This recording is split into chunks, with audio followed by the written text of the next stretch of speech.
George 76 subbed as Tier 1 and says can't believe how fast this has flown by. End of line.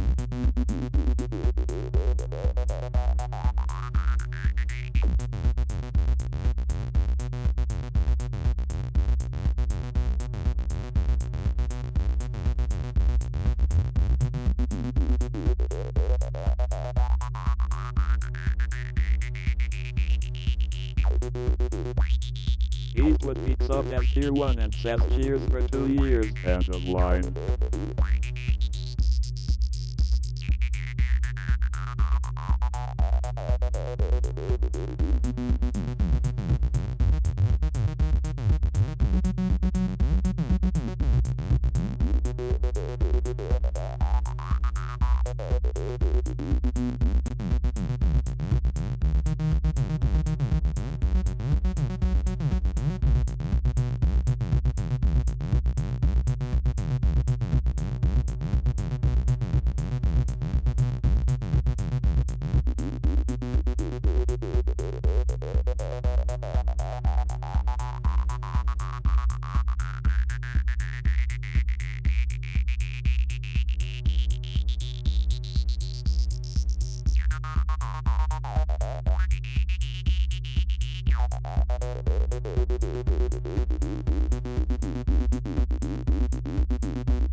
Hello, everyone, and special hello to Jout76 with the 25-month Tier 1 sub there. Thank you very much for that. And Eastwood Peak, thank you for the Tier 1 24-month sub there. And says, I'm glad we're tackling the other Game Gear, not the Game Gear, or the other Game Gear. End of line. Spice of Bud, thank you for the Tier 1 sub, and for 26 months. Now, I have some bad news about the IBM EGA monitor. I haven't ordered caps yet. This is unrelated. Okay. Sorry, Phillips, I just had to do that. All right, so. Yuri subbed as Tier 1 and says rest in pieces CRT. End of line. Fuzzball Fury, thank you for the Tier 1 sub, and for 8 months there. Orkio subbed as Tier 1 and says you troll you lol. End of line. Perdizo, thank you for the Tier 1 sub, and for 28? Yeah, 28 months. Wow, thank you. Spice Mud, I got you with the 26 months. I just want to make sure, right? Pretty sure I did, but if not, thank you. Worth it for the laugh. What's the CRT from? A video that'll be coming out next weekend. Fingers crossed. I finished filming it today, so it should. Anyway, so let me quickly intro this here. You did? Okay, good. Yeah, I found my other Game Gear. So we're going to take this thing apart and cat map it today because apparently there's different revisions and models, and also there sounds like a lot of stuff that's just wrong inside of there. Like, I don't think that's how that should sound. So we're going to open this thing, see what's inside of there, and take some pictures and stuff, because I would like to have as many revisions of the Game Gear as possible cat mapped. So yeah, that's what we're going to be doing today. So, but first I want to look at this. So, I have this is just an HDMI switch, all right? You turn on a thing, it switches to the new input or whatever. Came with these power supplies. It's a 5-volt DC barrel jack. And I was setting up for something. End of line. Bleachy J, thank you for the Tier 1 sub and for 28 months there. I appreciate it. It's good. You need to recap your Game Gear? Well, yeah, unfortunately, it's a common thing. But I was going to turn this thing on, or test it, and I noticed the condition of the terminals here. They're not amazing. So yeah, I don't know, dude, camera, can you please focus? There. Yeah, I don't know what this goo is seemingly leaking out of the terminals. So I'm thinking we take this thing apart because I have a couple of these set up at home and now I'm scared. They're all bought at the same time. So, yeah. So I kind of want to rip that thing apart first and just see what it's got going on in there. So let's do that. All right. What tools do we want to use? I'm going to try this flat blade thing here. Original Game Gear is just lying in a wardrobe. Should be doing something with it. So GGTI, they're kind of infamous for the capacitors failing on them and leaking. So my other one doesn't work. That's confirmed. That one I have not tested because I just kind of assume. So yeah, they do need to be worked on, unfortunately. All right, come on. There's got to be a way of cracking this thing open.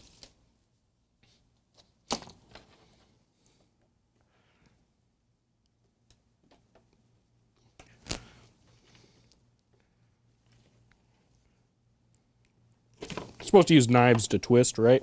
I think it's hammer time. What if it's good inside? What if it's just... End of line. What if it's just a little bit of green? Brandon, thank you for the Prime sub and for 3 months there. I appreciate that. That scares me. Yeah, that scared me a little bit too much too. The screwdriver flat is bad enough. Dude, how can I open this without destroying my fingers? Maybe a hammer is the solution, just not in the way I thought.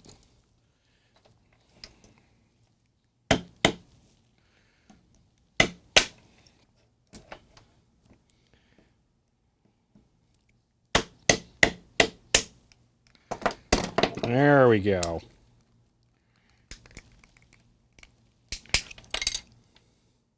Yeah, that's actually fine inside.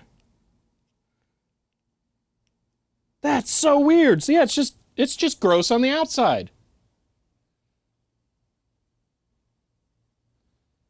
Huh. All right.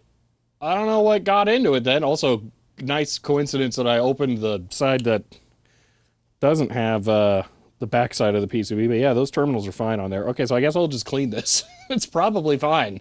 Huh. Weird. All right, well, there we go. Good as new. Ish. Plastic chemically reacting with the pin plating. That would be hilarious if it was that terribly designed. All right. So, please focus. Okay. Was it left plugged into an outlet? That one wasn't, but a different one was.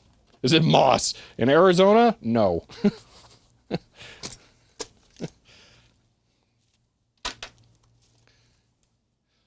Looks professional. We wrap it on Kapton tape. Hey, I was just grabbing some blue tape for that.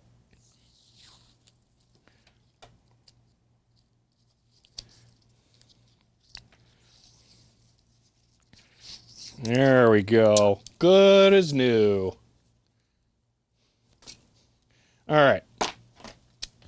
Now this thing. So this Game Gear does not have the rear battery doors, just like the other one. But this one's my fault.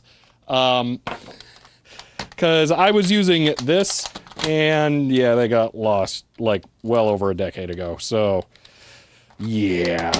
Look at it. Sonic Blast, though. Yeah, there's some good stuff for this thing. All right. Well, we need to tear this open. This is going to feel really weird to open this one for me. And it's not in amazing shape, but I can't help it. I got to protect it somewhat still. So, what? Why does it have one of the Nintendo screws? Dang it. I'm going to guess last time I used my needle nose pliers to grip that and pull it out. Drat.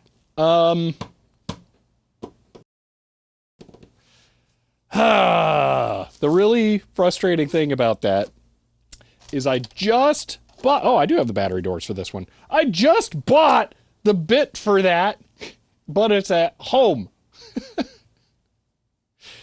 Does the cartridge have it? Yeah, it does. It has the smaller one.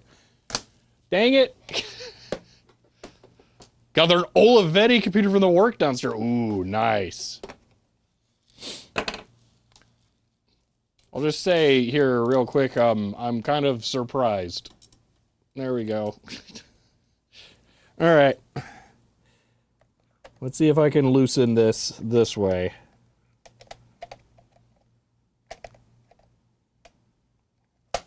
Oh, this is gonna suck.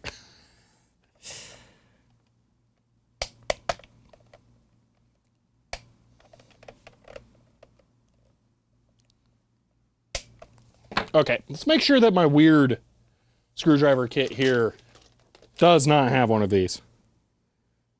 No. No, it definitely does not. Is there anything that could fit over this and maybe work? No. No. And that one's too big. Oh my gosh. Only cut the keyboard cable off and 2 keycaps are gone. That's unfortunate, but not too bad. Remember having Doc's external battery pack clipped to the bottom of the Game Gear? Thing sticking up. Captive screw. You mean this?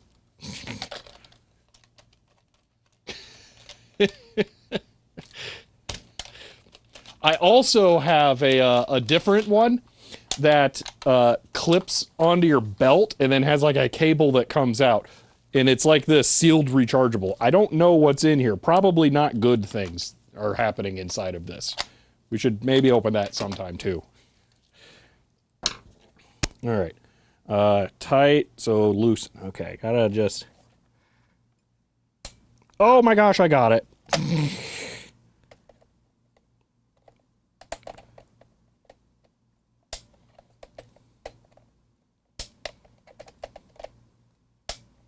And then I don't got it. Okay, so if I grip it again, don't let go until it's out. Oh gosh. Attached to the bottom. Ah, okay. Set clock. No, you cannot. There's nothing here we can set the clock on.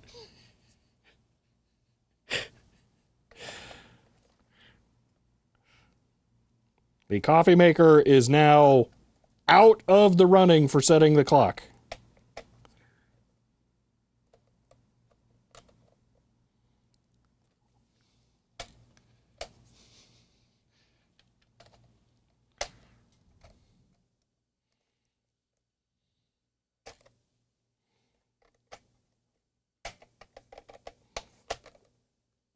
Come on. Oh my gosh. This sucks.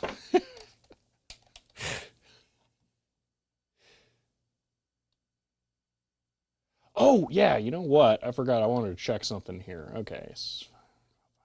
Weird. Huh. Yeah, it's a game bit. It's very annoying because I literally yesterday got this bit.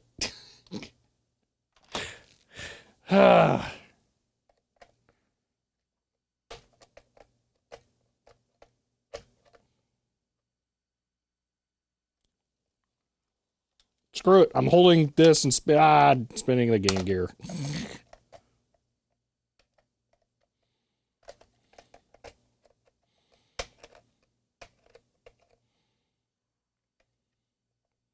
Work with me, man.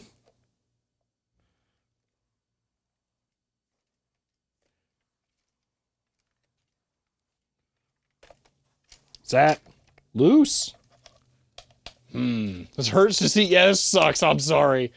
Should be a couple of... Yeah, that's for a carry strap, actually. But you could mount something to it.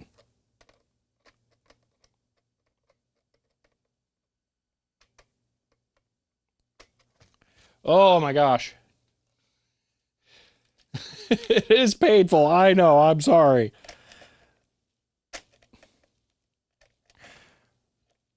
The worst part is that this is probably the second time I've done this. I will bring the bit here for the reassembly that will happen eventually someday, hopefully.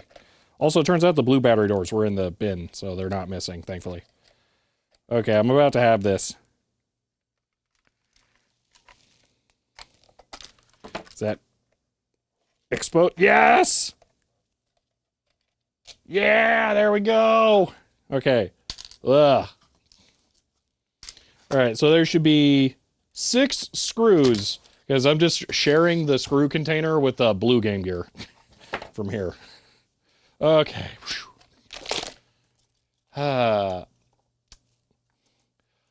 So PC, I have a second blue Game Gear right here, but there are different revisions of Game Gear, and I want to see if this one is different.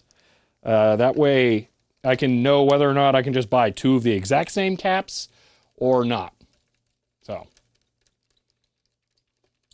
recap one of those a while ago wasn't too bad. Yeah, it looks really simple. It's just the weird surface mount radial or leaded caps that I don't like.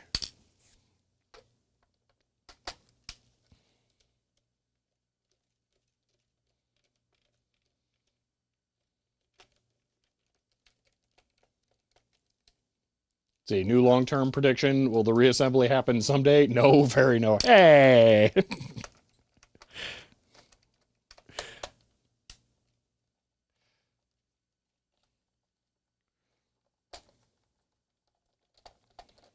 I forgot how awful the backlight is. Oh my gosh. Forgot it's just a tube. Game Gear sucks. I mean, I love it, don't get me wrong, but wow, it's bad.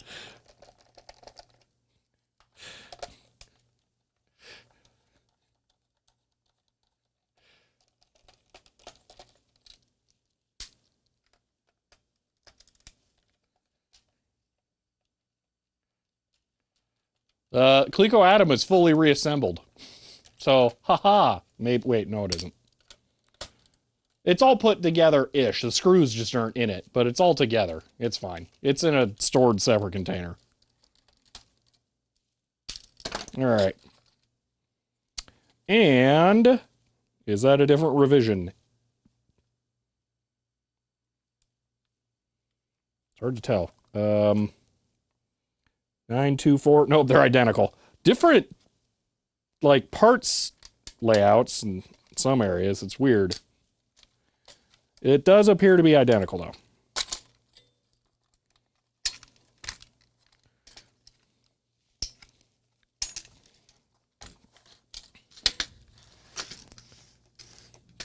Although, they're very different.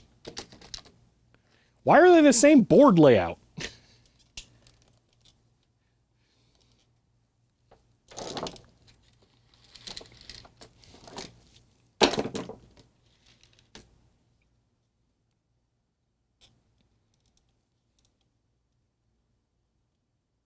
Camera, you can focus. I know you can. Okay.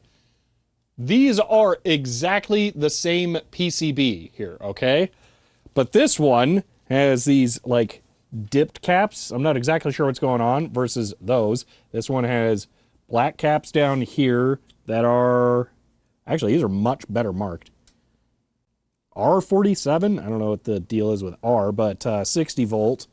And these are R450. That's weird. Ooh, that is a very leaking cap there.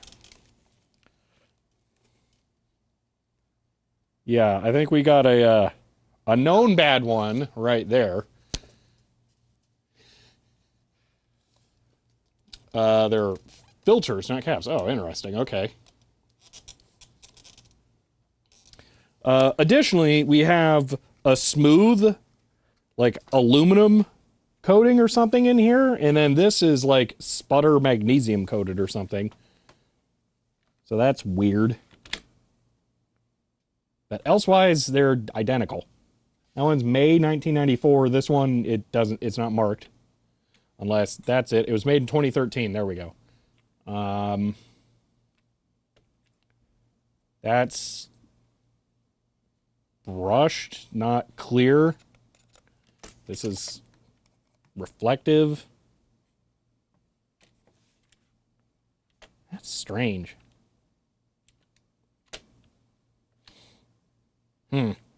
Well, they're the same, though, so nothing new to be gleaned from this. I was kidding about the 2013.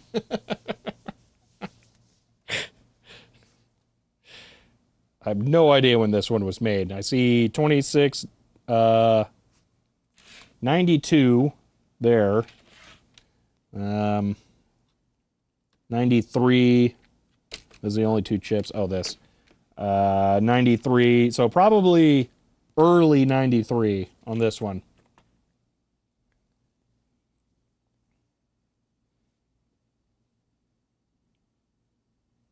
Yeah.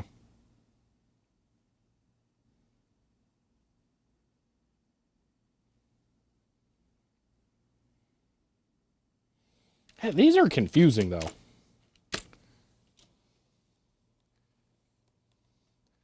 Just absorbed, some reason not accept. Yeah. So, is that too close? Yeah. Okay. Those. So, why R47 when all the other ones are like 4.7 and some voltage? I don't know what the significance of the R is. I'm inclined to think they're 47 UF, but they're kind of small. I mean, 68 and 100 there.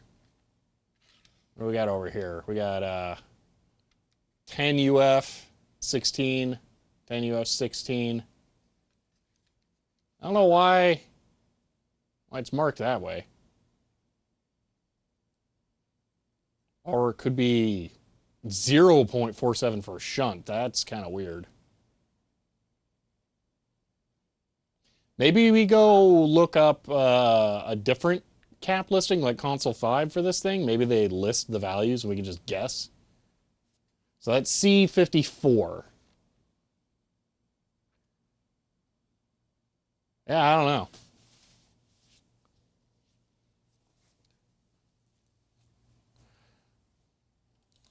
We'll look up, we'll go look at something. Yeah. Well, it's definitely not a resistor, no. So, also, hint. All right, let me go bring up console 5 here, and we'll see. They're not my favorite place for that stuff, but we'll see. Oh, wow, someone redeemed this. Okay. All right. Boop. What do you mean auto? No, just do it. There we go.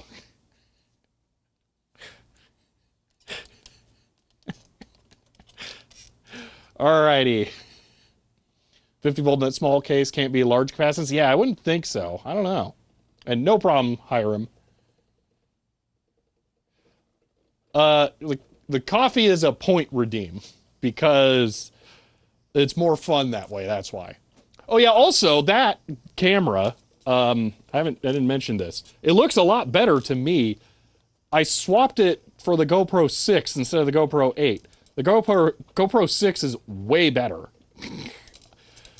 I always forget that for HDMI out stuff. It's hilarious. So, yeah, it's weird. Nah, Dziak, today it's fine. We're good today.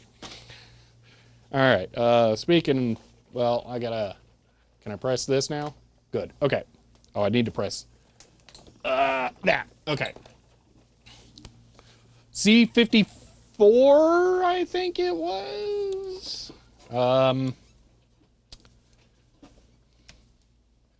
Is the 8th Freaks Out randomly outputs 480i? You betcha.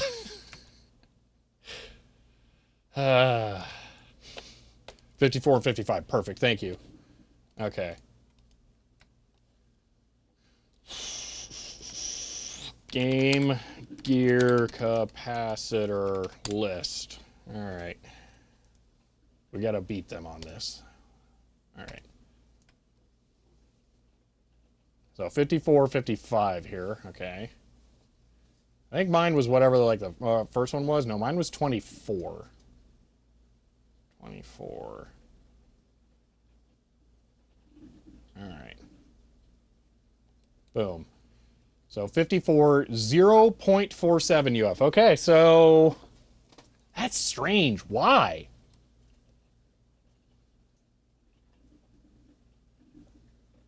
Huh.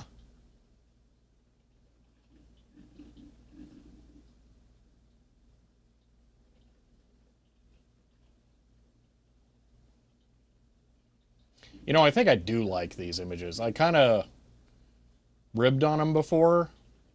I don't know. It might make sense to try and do that. It would suck to try and integrate that into Caps Wiki somehow, but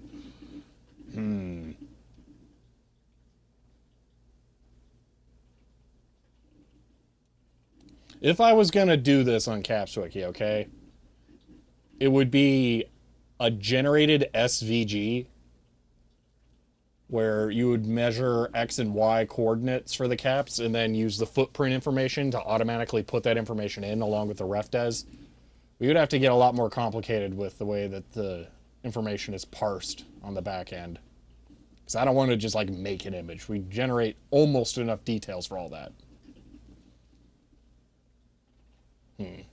According to eVlog, supposedly R because a dot could be too small to see in this form factor. Don't know why R. Yeah, that's strange. Reverse engineering Game Gear to KiCat. No. No. It would be sloppy like that. I don't know why they put the weird ground dot. That's not necessary, but.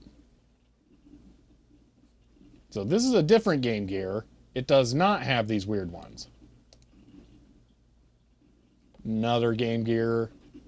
No weird ones. Gee, how many revs of Game Gear are they? Or are there? Okay, that one doesn't have one. R is really small, yeah. Oh, you have one of the belt battery packs that still holds a charge somehow. Interesting. I don't think I've tried mine because all my Game Gears are dead, but I generally wouldn't throw a charge into a weird old battery like that. I mean, maybe it would work.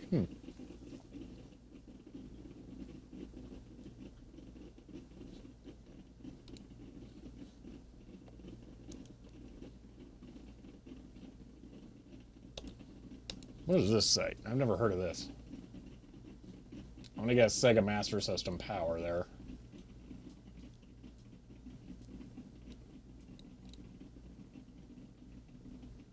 Hold on.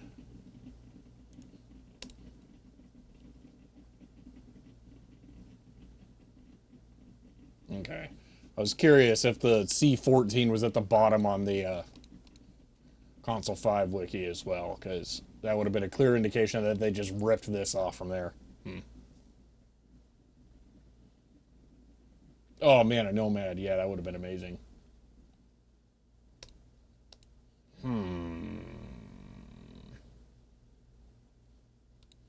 Alright, so yeah, it looks like it's 0.47. Strange. Convenient that my two Game Gears are the same for me. I would have personally preferred that they be different, so I could have ordered or mapped out different Game Gears, but oh well.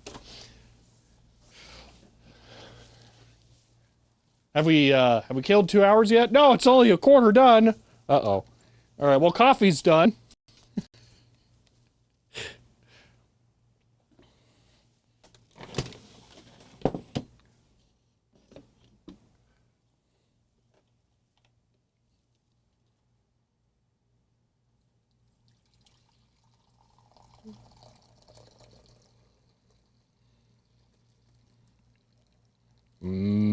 Coffee.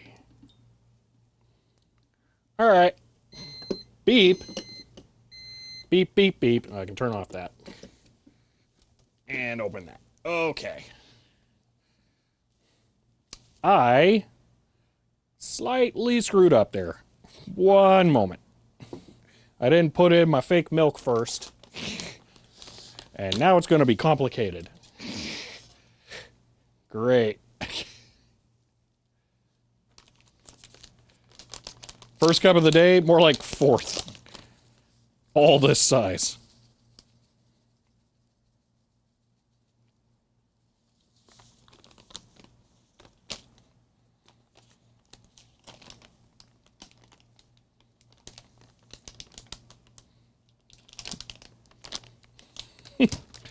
All right, I'm gonna go add. I'm gonna go take care of this. Fix it. I thought I could maybe not put the milk in first. I was wrong.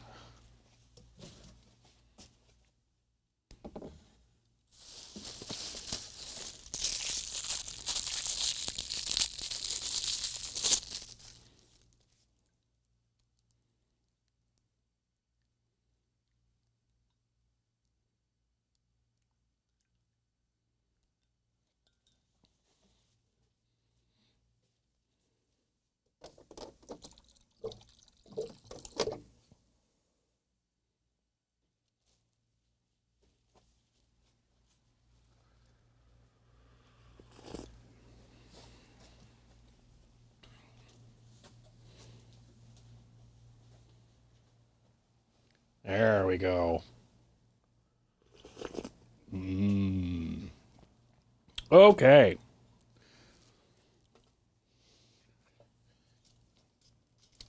So, leave the bag open. Now you got steam in it. Nah, it's sealed. There we go. All right.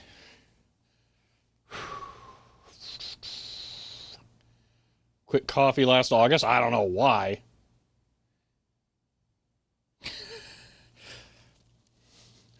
Coffee's just great. All right, I'm going to leave these disassembled because that game bit sucks to deal with. So, ooh, you know, I could,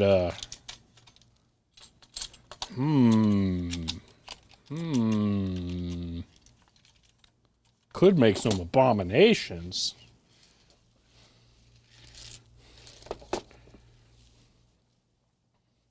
All right.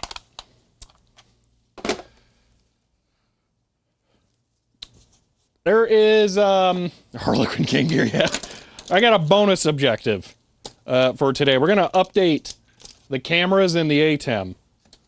And I'm really hoping that after I do that, the timecode recording will work again on that camera. So.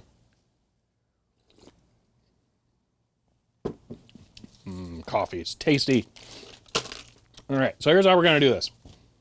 Step one is I need a computer that runs Windows. Because despite Blackmagic supporting Linux for like everything, updating the firmware for their devices is one of the few things that they don't.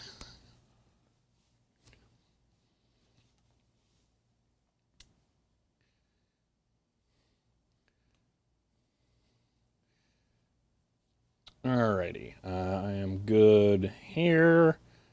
I'm going to talk over typing with a touchscreen just in case you can figure out which keys are being pressed based on the position that I touch the screen from sound.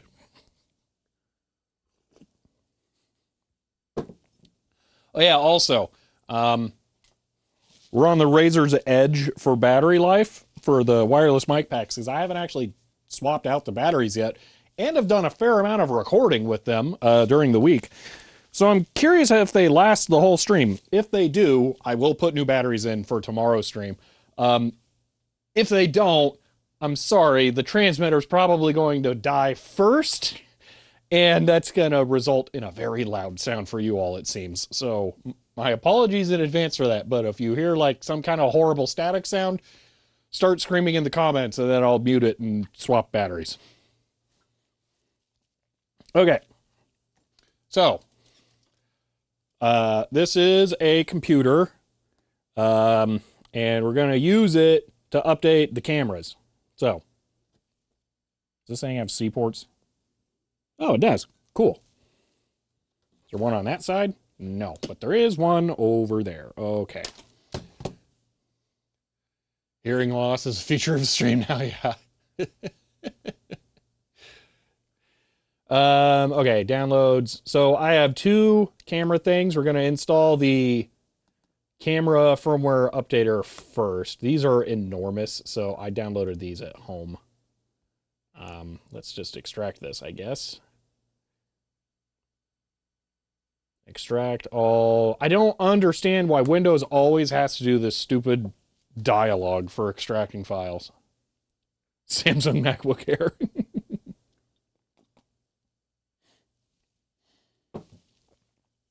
It's not a Mac for two reasons. One, I can do this. And two, I can do this. Oh, I can install 7-zip, and I wouldn't be surprised if I already have. Let's see.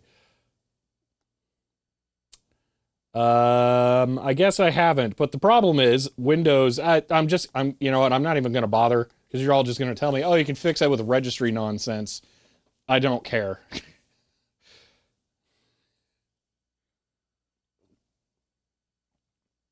Intensity Pro 4K is working great for you? That's excellent. Actually, I need to extract that card from this computer right now because I have a use case for it at home. Because it is just a solid card. Alrighty. Yep, we're installing camera thing. You have to install a program, by the way, to be able to update the firmwares on your cameras. It's an installed software. It's not like, oh, you run this executable or copy this file to an SD card and put it in the camera. No, it's an installed program for some reason. Anyway, let me plug a SSD into the camera because it's about to warn me that, like, hey, if you try to update the thing, you're going to nuke all your LUTs on the camera, and then the camera will be gray for the rest of stream. So, yeah, I need this. And then we're going to export, excuse me. Okay, and can I import? Yes, I can. Okay, so that's golden. Because, yeah, if I didn't do that, the stream would look like that after we updated it. Can't have that. So, RF programmer, shh, you're not supposed to tell them that.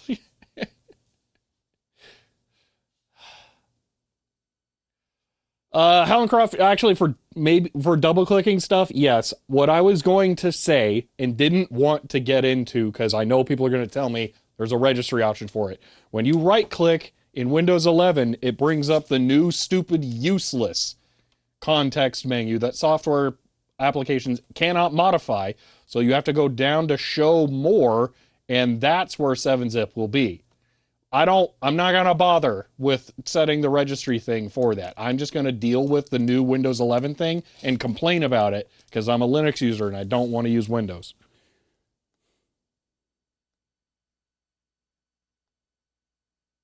Yes, install. This is not complicated.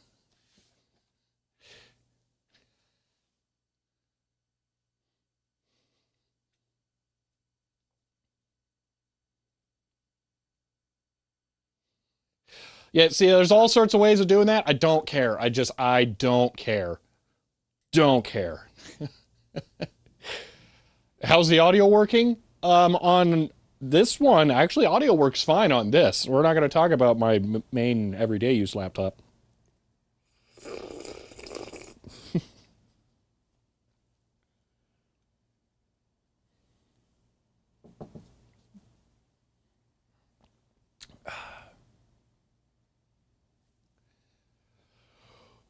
Uh, 90s gray camcorder stream. So what it actually is I shoot my videos in log. I can set it not to log, but I feel that it's not actually better. That's normal video for this camera. That's not good. I don't understand. It's supposed to be Rec 709, but it very definitely is not. So I don't know why they call it that. So yeah, I do log, and then I use a LUT, and that allows me to get much better contrast out of the image. So yeah, I don't know. Laptop would be better with RGB. Hey, you're lucky it has an SSD in it, because it came with an actual spinning hard drive in it, which is also crazy. I think it's the only like fold-over touchscreen I've ever seen that has a moving drive.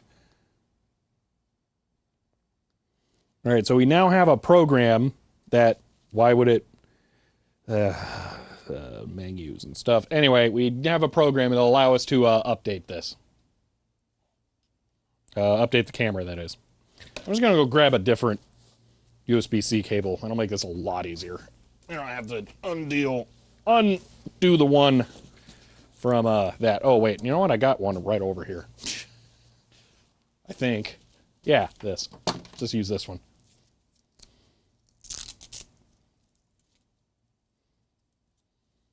This is not a 2024 laptop. Very definitely not. Okay.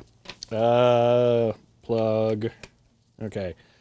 Allow network access. I don't really want it to have network access because I don't want it to be able to download updates, but oh well, we'll just see what happens. Okay.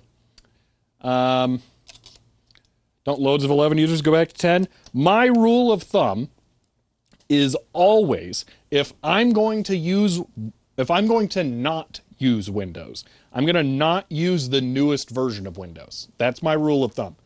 Because I'm a Linux user, I only use Windows when I absolutely have to, and this Blackmagic stuff is an absolutely has to. All right.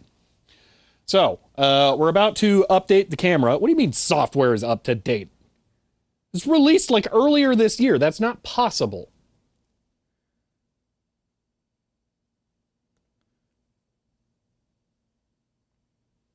I have not updated these cameras this year.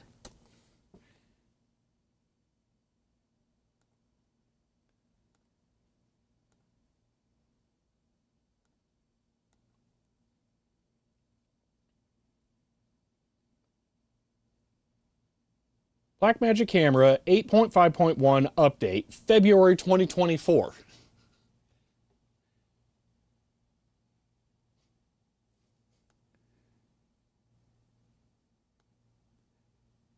Maybe, oh, you know what? I hadn't considered this. So, Blackmagic has like a universal camera operating system. And they all of their cameras are updated with the exact same program. I wonder if they only publish the operating system for the camera if they make changes that impact it. Like one of the things that I was looking at there is one of the big fancy Ursa cameras. Those are like the enormous ones. Got SRT support. And I was like, that sounds kind of cool. But I don't have that camera. And now I'm wondering if, yeah, maybe they just don't push updates if the camera doesn't need it. Well, that's annoying because that means my time code thing's not fixed. Drat. All right, now we're going to try updating the ATEM. I have no idea how that's going to work. Pull the story and start paying for updates. I don't think so. Yeah, I'm only using Windows. This is my Blackmagic isolated Windows environment. Normally I use it for this. This is the camera controller for the streams, and now all the colors are going to look terrible. Let's see. Yep, that's not great now. So this allows me to control the cameras through the computer. So if I cue, let's say the face cam, I can hold this slider and drag and slide between them. So yeah, that's what that's for. And now I can go in here, just tweak the white balance back here. 5150. Unfortunately, I can't really set the ISO here, but I can do the cheap, lame drag thing, but whatever. So, yeah, so we have a method for updating the ATEM. I don't know how that's going to work. I might just work over the network. So let's install the ATEM updater and find out. Oh yeah, here's the other fun thing about the Windows zip extractor. It always wants to open it in a new folder, even though you had to open a folder with the zip in it in order to extract it. So there was clearly already one there, but you have to uncheck that manually if you want. It's just Windows is dumb. It's dumb.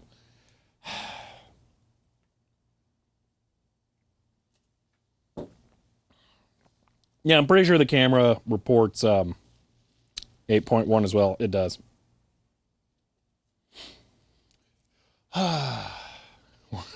Where's the Barf's facial's nice and dissolved? Yeah.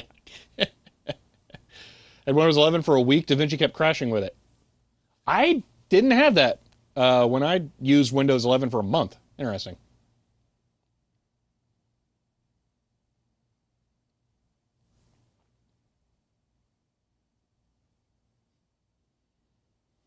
says Sonic will do it live. Energy writ large, what, the camera update stuff? Always click show more detail. Yeah, I can't be bothered on Windows. Pocket is 8.1. All right. Man, that's a long, it's been a year. Wow. Okay. Well, Frostbite, thank you for looking. All right. Let's let this finish. I bet there will be ATEM updates. I don't know that I've ever updated it. EOL. I don't really care. Frankly, that wouldn't bother me. In my eyes, these cameras are good enough forever. They're fantastic. Publishing in any higher resolution than 4K would be stupid. So, yeah, these are golden.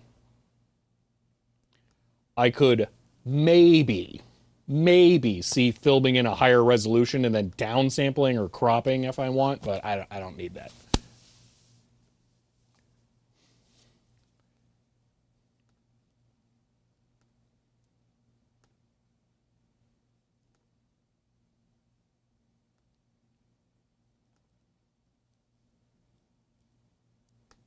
Yes, mag changes. So, Hiram, you can notice a difference between 1080p and 4K. All right? There are plenty of scenarios where that difference is distinguishable, especially in monitors that are closer to you rather than televisions. But there is no distance at which you can discern the difference between 4K and 8K where you would actually look at a display. Just the field of view of your vision as a human, it's not possible. So 8K is pointless. 4K, not as pointless.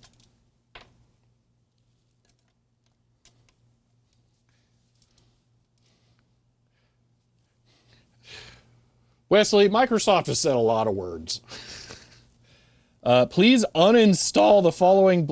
Why? Why can't you uninstall the other ATEM thing? Come on. Really? Okay, now this is super dumb. No, I don't want the mobility. What is this? I don't think I've ever seen this. Display brightness? Okay, that's actually kind of awesome. Whoa. I've never seen this widget thing before. I like that. Huh. Wow, Windows added a good thing? That's weird. That doesn't make sense. All right, let's uninstall this, I guess. Yeah, uninstall the ATEM thing. Afford ya. Is the warehouse that far away? Man.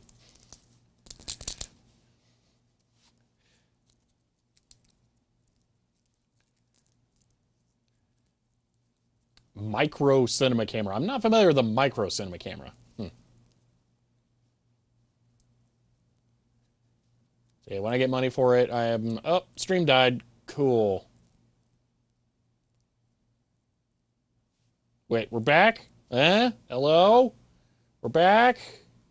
That was weird. Okay, on my end, I lost connection to the computer for a short period of time, but it looks like it wasn't really a problem. Okay. There's probably an audio sync issue now. Uninstallation was successful. Why do I have to restart?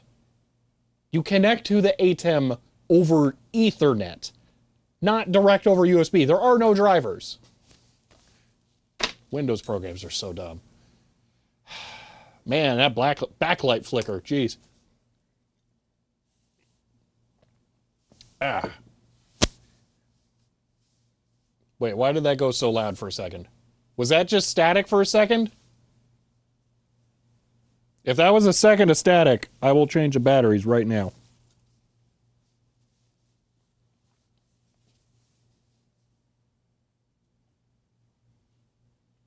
Things went funky? I mean, yeah, but what was the sound like? Was there a static sound? Oh, hold on here. I gotta type in my extremely secure, super duper Fort Knox password. Badoop, badoop, badoop, badoop, boop, boop, doo. Okay. Boop, boop, boop, boo. It just froze, no static? Okay. On the VU meter, I thought I saw it get really loud for a second. Okay. Some static. Okay, I will change the battery in the transmitter. I'm going to go turn off. Actually, I'm just going to change both batteries. Okay, I'm going to turn off the transmitter and receiver temporarily. All right, but I'm going to turn off the receiver first so I don't deafen you all, because I learned.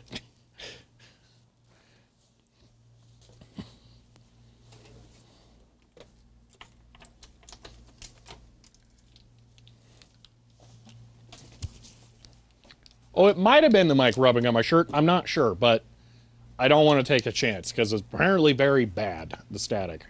All right, so I'm going to be gone for a second.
All right, I should be audible again. Okay. Changing batteries halfway through Game Gear stream. Yeah, really. Also, fun thing, the batteries I was using were Sennheiser branded. They came with the microphones. It's kind of weird. I mean, static IP would be nice, Hiram. That would be enough to be tantalizing to me.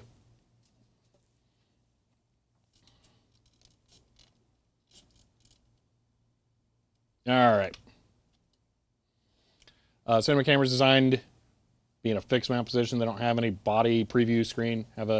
So some of them. This is a pocket cinema camera.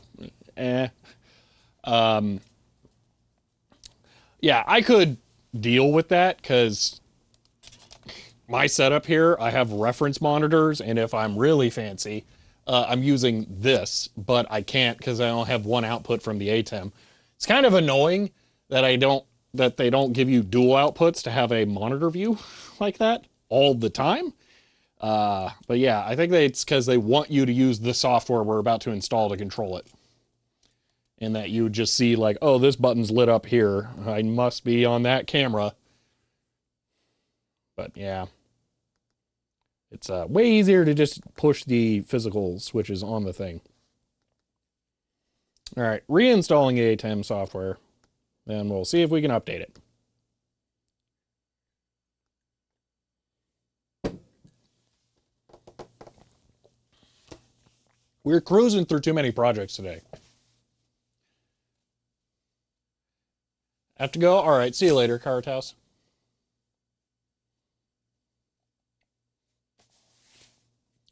Five static IPs. Whoa, that's weird.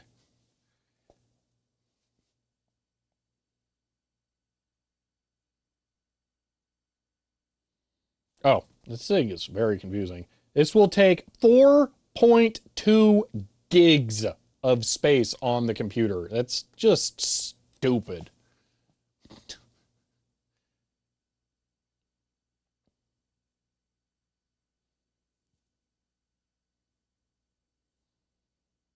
Yeah, the color difference is the difference between the lights that are built into the ceiling and the studio lights. The studio lights are much closer to daylight white balance, whereas those are very yellow.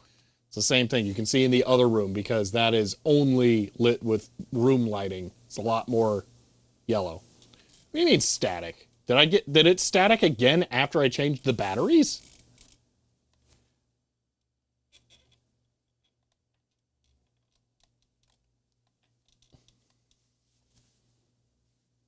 That's strange. Why? This is not downloading anything. These files are already on the computer. I took the computer home and downloaded everything on there.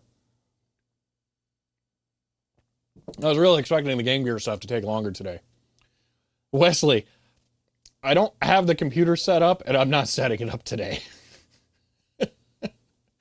Additionally, that's going to be an upcoming video.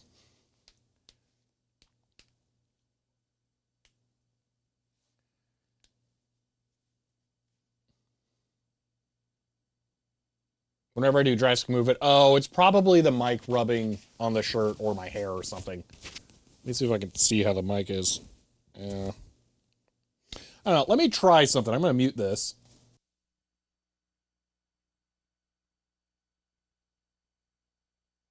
Okay, I took off the pop filter on the mic. So I had this little windsock thing on there. It didn't actually come with that, but I put it on there just because I figured it was a good idea.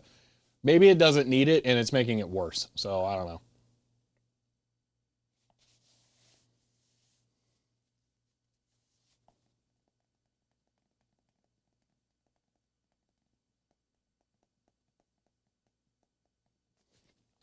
Okay.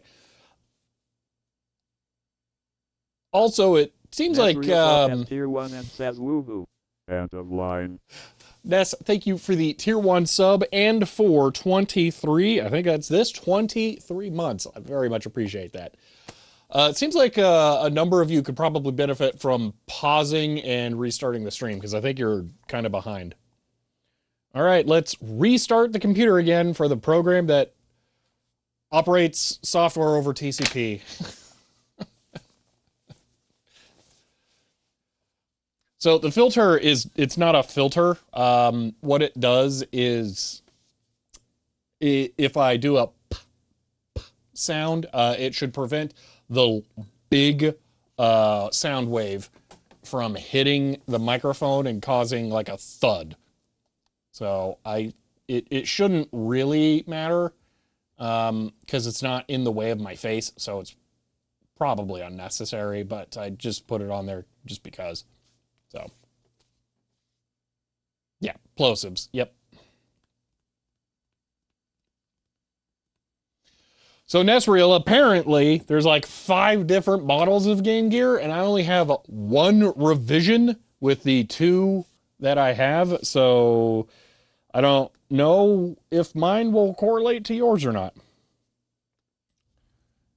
All right. Black Magic. No, not C. Oh my gosh. All Windows. Oh, that is some horrible UI design. Windows is truly terrible. All right. All apps. Okay. I accidentally misclicked C. All right. I can't click all apps again to go back to that. And if I click back, it goes back to the favorite screen. Seriously, Windows?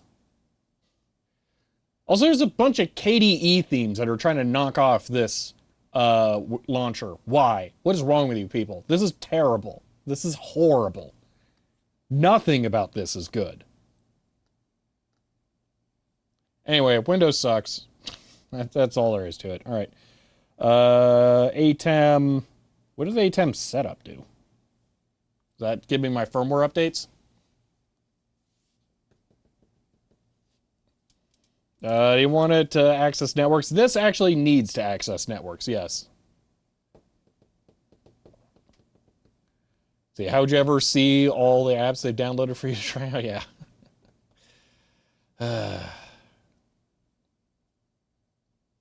All right. It knows my ATEM. What does this do? Oh, I don't care about that. I know how to launch the software. What's this do? Software 8.6 or something. Connect using USB to adjust the network settings. I don't need to do that. Wait, do I need to connect to USB to update the firmware? Click.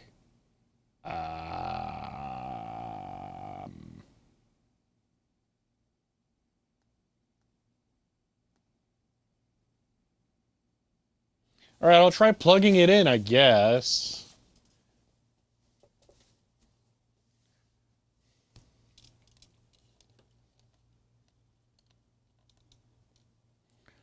All right, this is actually going to be a real pain in the butt. Because I have the ATEM very deeply wired under there. Oh, look, a yoke. Oh, Phillips, if you're still here. See if I can show you this.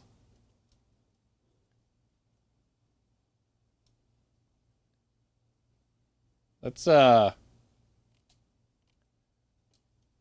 glass damage to the windings. I don't know if this one would have worked still. It looked like it got pretty chewed up. I don't know if there's anything else in there that's that bad. I don't know what's going on with that weird spot. That's kind of strange. But yeah, I don't know that this would have been viable.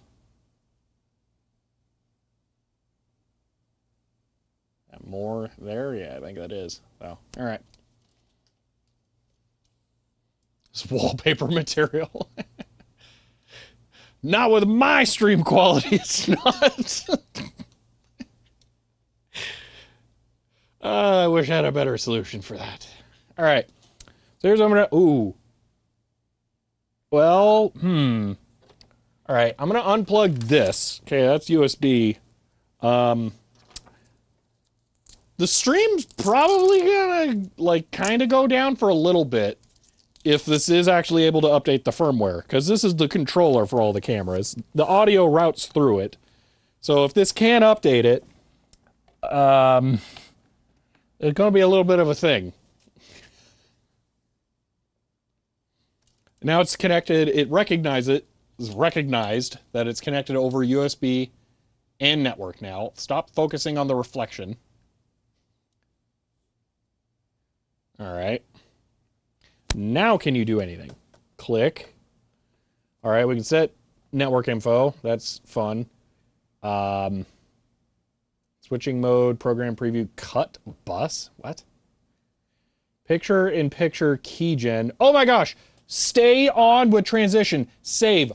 Oh man, that's amazing. Okay, hold on. So if I push that button and then go, oh, that's how it should have always been. Oh my gosh. Wow, who would have guessed changing the settings would change settings that I wanted? Okay, well that's super handy. You can also move this, but I don't really care as much about that. Man, having it be able to stay on between switchings. Yeah, okay, so what it is every single time I would switch scenes, it would hide that, which would mean every time I used it, it would just go away and then I'd forget that it was gone. So, yeah, man. Is clock set? It's Windows 11. You probably can't not have it be NTP synced. If Dr. and Pups get to, I'm going to hang around and see the inevitable disaster. Oh, gosh. Yeah, but I don't think I can update it. Maybe for more updates, another tool. Yeah, we can check in the just awful start menu. All apps. I mean, this was ATEM setup. I feel like it's probably not going to be any more than that. No, there's nothing else. Why do I have Blackmagic Raw Player? What?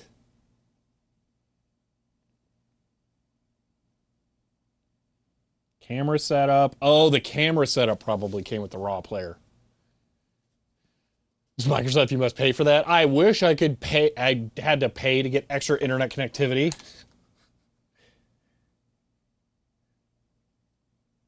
Dude, if Microsoft made updates a subscription plan, you have no idea how happy I would be.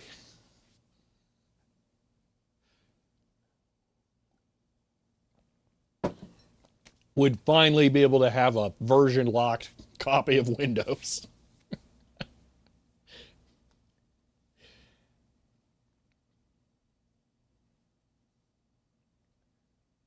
All right. Oh, I can change the button brightness. That's annoying.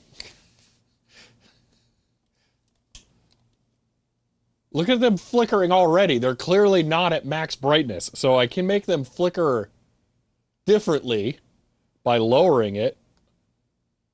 Yay.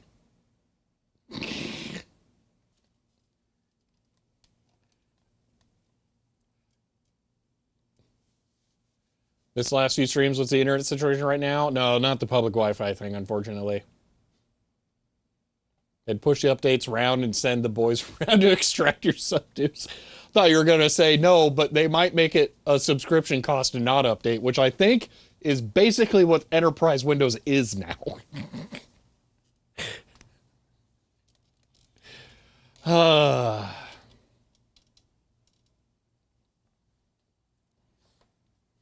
right. So I can't update the ATEM. I can't update the cameras. So they're still stuck, kind of broken. Game Gear ended up not being remappable.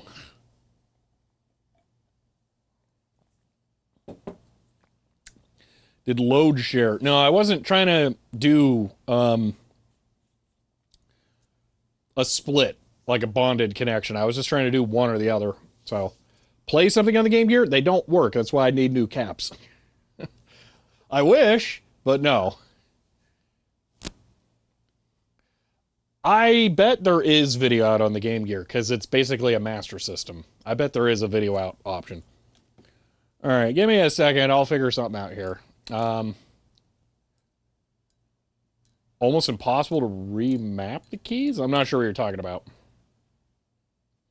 Admittedly, been paying their partner subscription for nearly 20 years. Does get you enterprise. Ooh, interesting.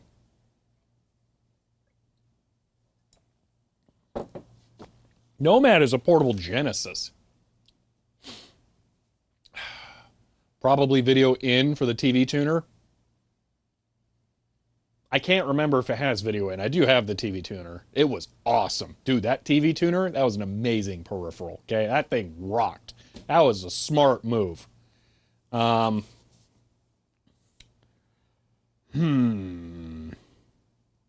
right.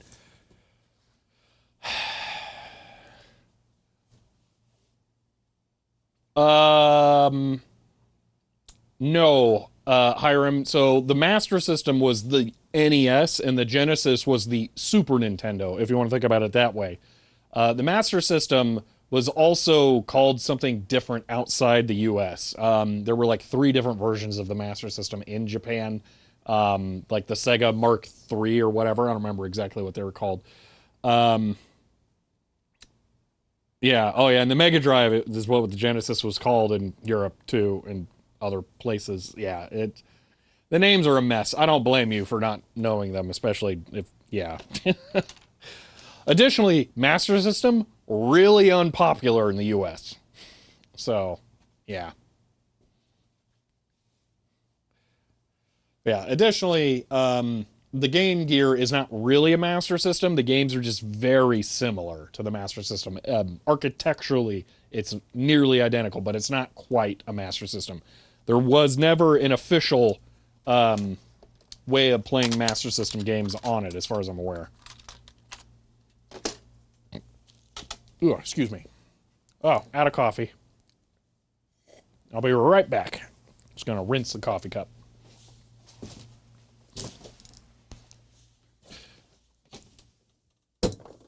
All right, we still have an hour to kill. What do we do?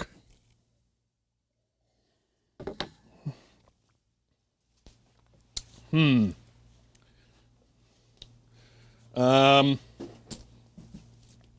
guys want to learn about KDE service menus and maybe make some things for doing Grease Weasel stuff a little easier? How about that? That'd kill some time, and I kind of need to do it. So, yeah, maybe we do that. Game Gear had a Master System card adapter, first party. I did not know that. I'm now annoyed that I know that that's a thing. I kind of want one. All right.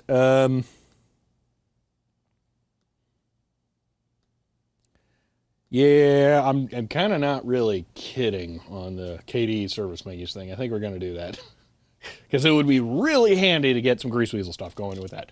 Okay. Point redeemed for decaf. Well, the reality is I need to get through that coffee. That's what it is. So, yeah. Box on your Game Gear show... I am envious you have a box. But all right, cool. All right, let's do this. Boom, that thing, and then this button. Wait, I bet that won't work. Here we go. Button. All right.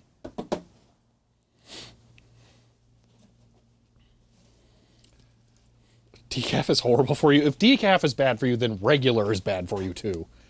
There's no real difference.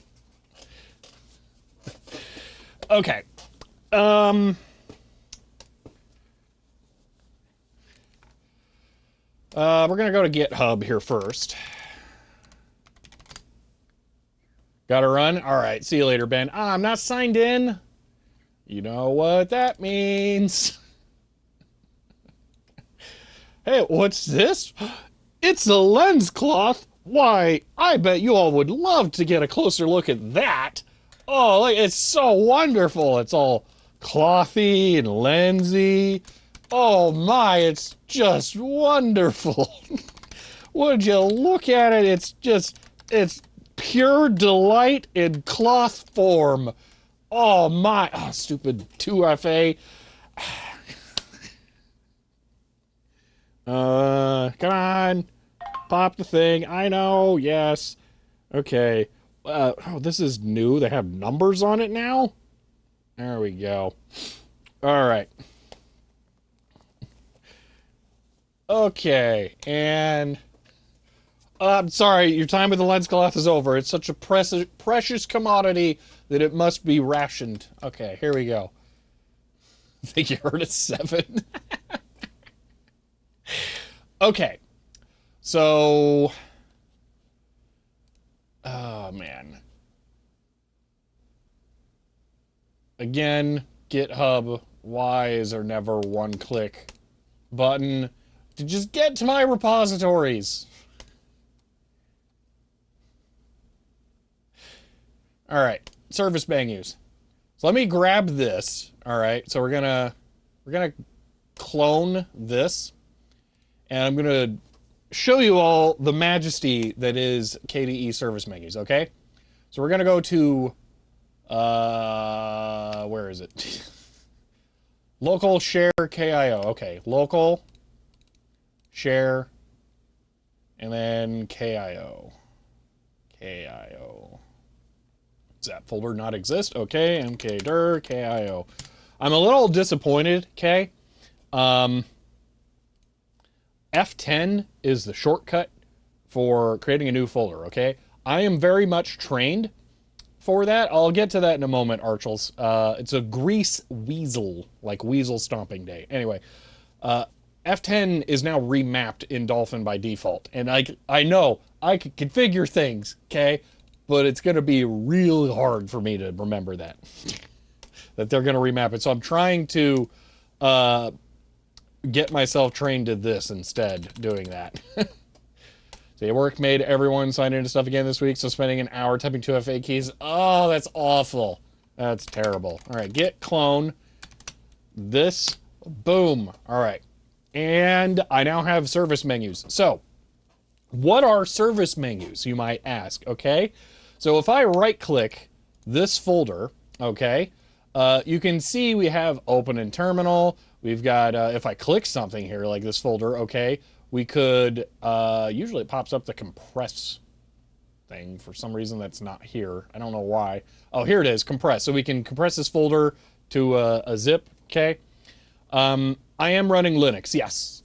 This is Kubuntu, which runs KDE. I'm still on KDE 5. So the service menus are the definitions of the menu options down here. And it's extremely easy to make your own. So why is the like dialogue preview thing open? Is that F9? It's not F10, it's not F11. Is it F12? F6? It's not F5, F4. It's not F3 because that's a split. It's not F2 because that's rename. It's not F1. Well, how do I make the preview pane go away? How did I even show the preview pane? What did I just click? No, I didn't want the ribbon thing. Show menu bar. No. Although that might have had the view option. I don't know. F13. Yeah, really. I don't know what I did now. Some things are not extremely easy though. Yeah. I'm pretty sure there's a key, but I don't know why I don't have it.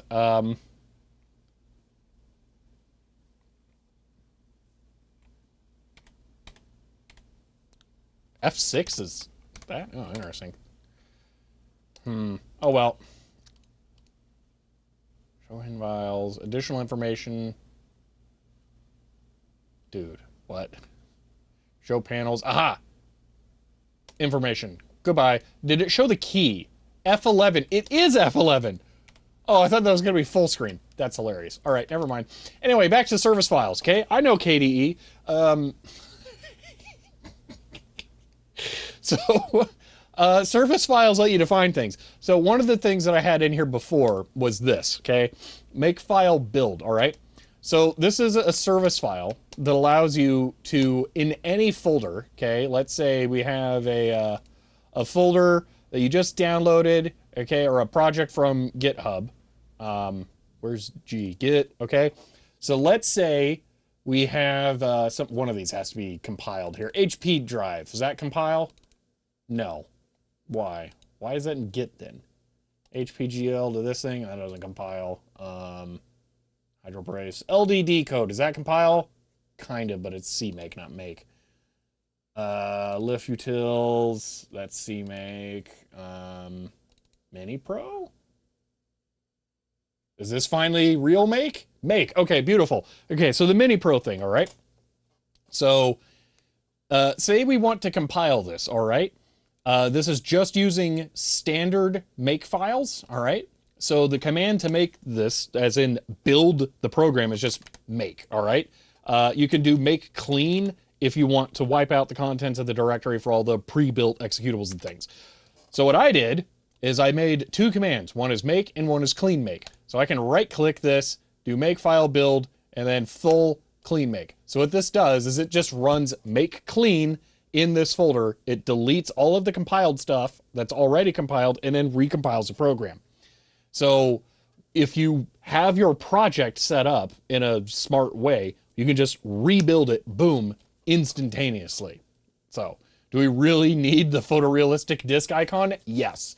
My preference is to use color icons where possible because I am super tired of monochrome icons. I've actually been trying to find a color-coded KDE icon set, but I can't find one. So that's one option. Here's another one, all right? So we have over here a bunch of photos, okay? So let's go through these. Do I have one of these that is upside down? Let's see. How are the legends on there? No, wait, there's a Yamaha chip on this? What? Why is there a Yamaha chip on a terminal?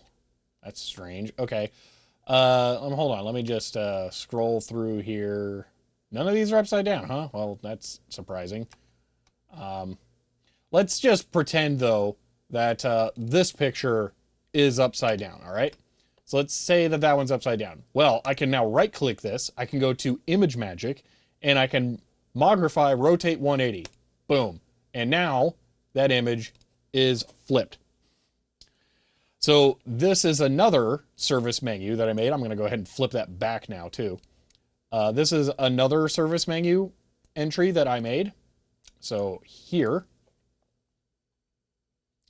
And these just take Image Magic, or these are Image Magic commands that are set up to automatically run on the file. So one of the things that I like to do, especially for album art, when I'm ripping a CD and tagging something, is I want to crop or scale the image to only be 1,000 by 1,000 pixels at most. So this is 6,000 by 4,000. That's a big picture. So let's say we want to limit this to 1,000 pixels at the most. I can click this, and then it'll make a new copy of this image. I believe. It didn't just modify it in place. No. Where did it put it? Did it not work? Ooh, did we find a bug? Image Magic. Convert limit 1,000. Interesting. Okay. A dedicated IC for Control G. Oh, that's hilarious. No, it's not the Game Gear. That was a terminal that had the Yamaha chip in it. I don't know why that's not working. Weird. Hmm.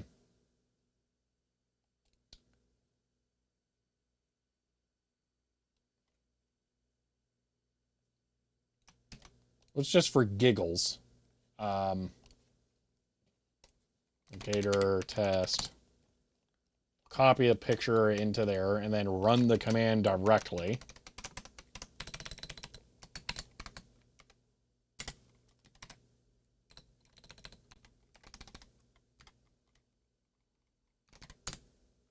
That wasn't what I wanted, but okay. Yeah, that worked. Why?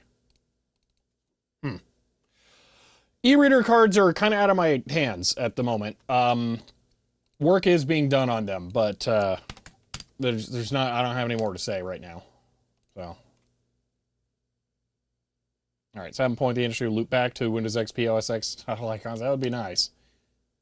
Had no idea this was a thing that rocks. Yeah, KDE service menus are amazing, genuinely. So yeah, I don't know why the rotate isn't working here. Image Magic. Limit 1000 px. Is there like a space in the folder path or something that's throwing it off? I don't understand why that's not working, so I'm gonna have to figure that out. But I can do other things. So I have one that's convert to PNG. Let's see if that works. There we go. So I just made a PNG version of this. I really need this on the. Oh, it's still writing it. It's going.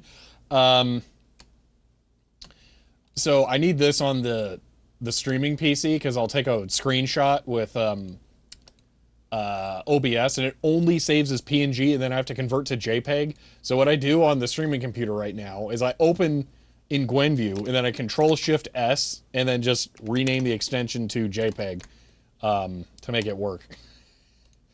But with this, I can just right-click and then convert to JPEG. So let me go over some more interesting use cases here. Can you highlight a number of files and click do the same? Yes, but I haven't set up my commands to do that. So I've noted this here. There are parameters that are passed to the commands that you set up in the service files. A lowercase u is a single file path. An uppercase u is multiple file paths all at once. So for all of these commands, I could do this by making a for loop that parses through the uppercase u, which would only have one option if there was just one file. So I need to go through them all and convert them to work with that.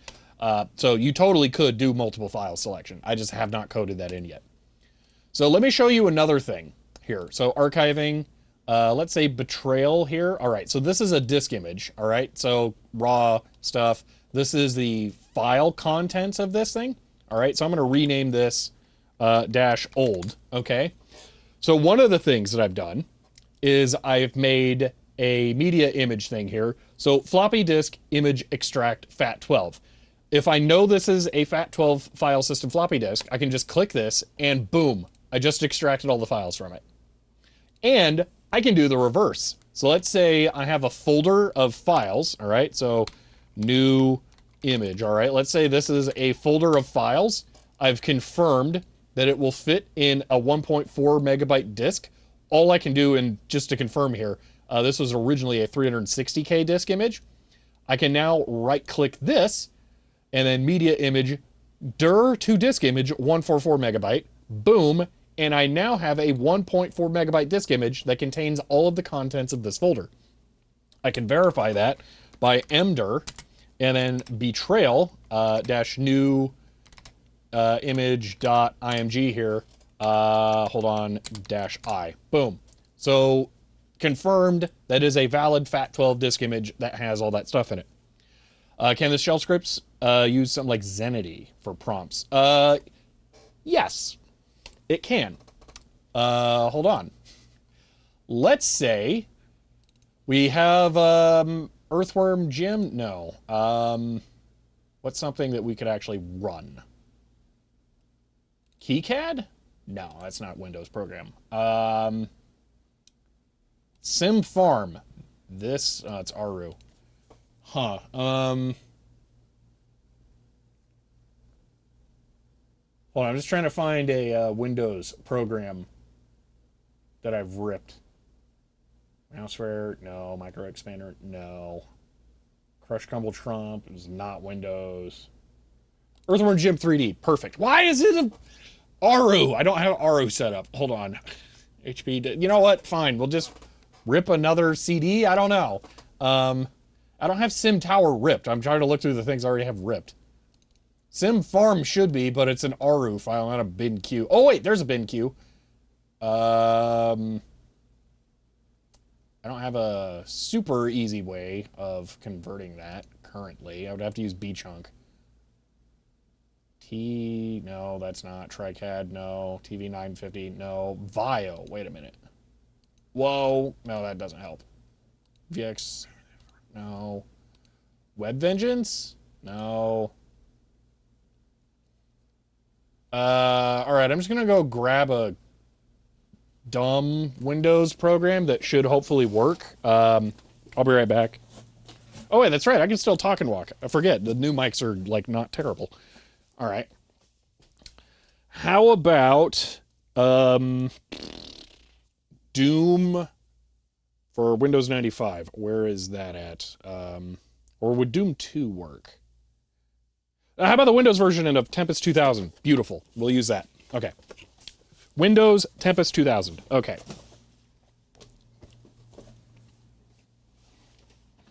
Streets of SimCity. Yeah. All right. So we're not actually going to rip this. We're just going to copy the executable files because I want to demonstrate this. Just literally didn't have an exe somehow. All right. Ah. Okay. Archive. T2K win bad. Okay. Files. All right. So I'm going to go over here. Going to open this. And I'm just going to copy all of the files over here, okay?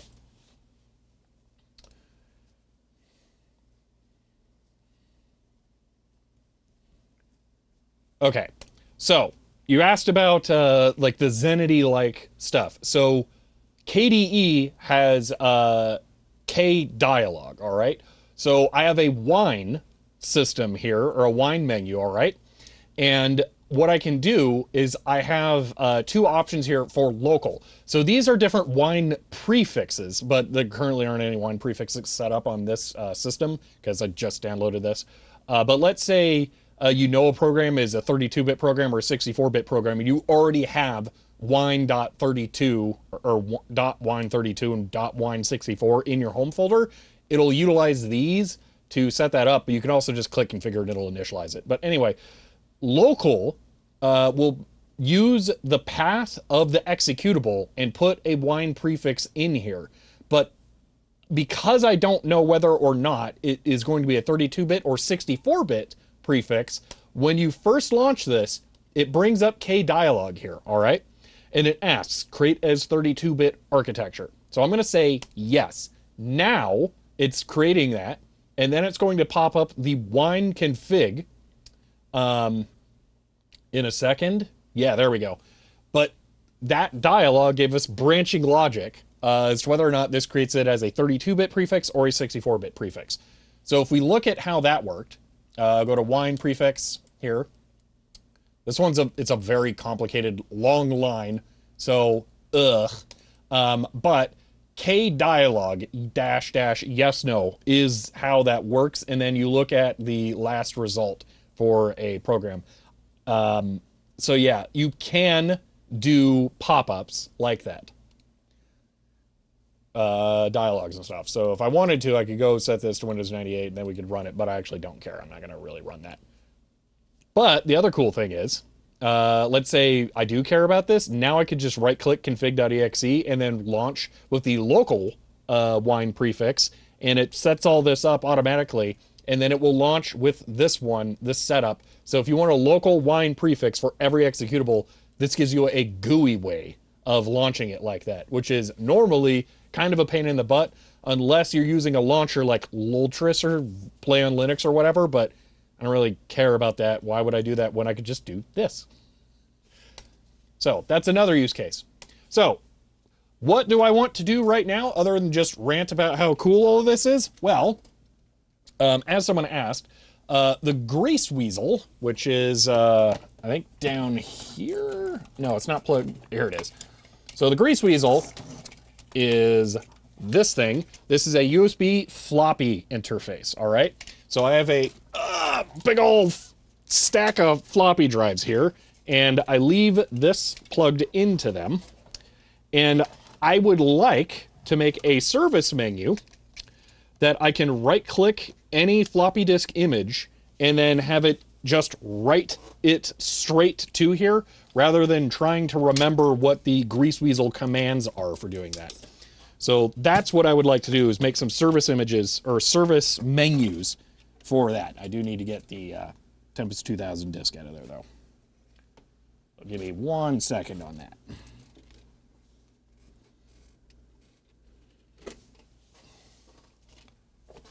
YouTube is way behind. Are we still good? Are we still live? Have I lost internet or something? I just want to make sure that we're all cool. Yeah, it looks like we are. Okay.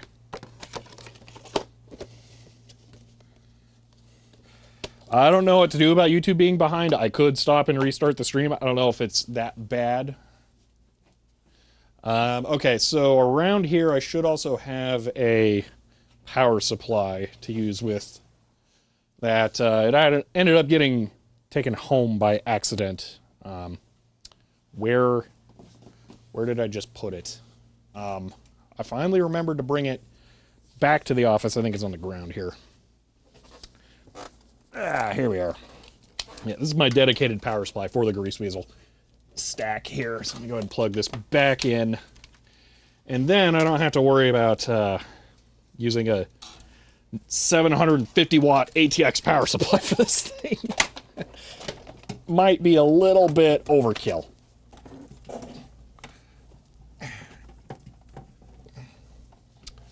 All right. So, let's just, for giggles first here, GW, drive a 3000 as tier 1 and says TECHTA 5 oops. End of line. Give me 1 second there.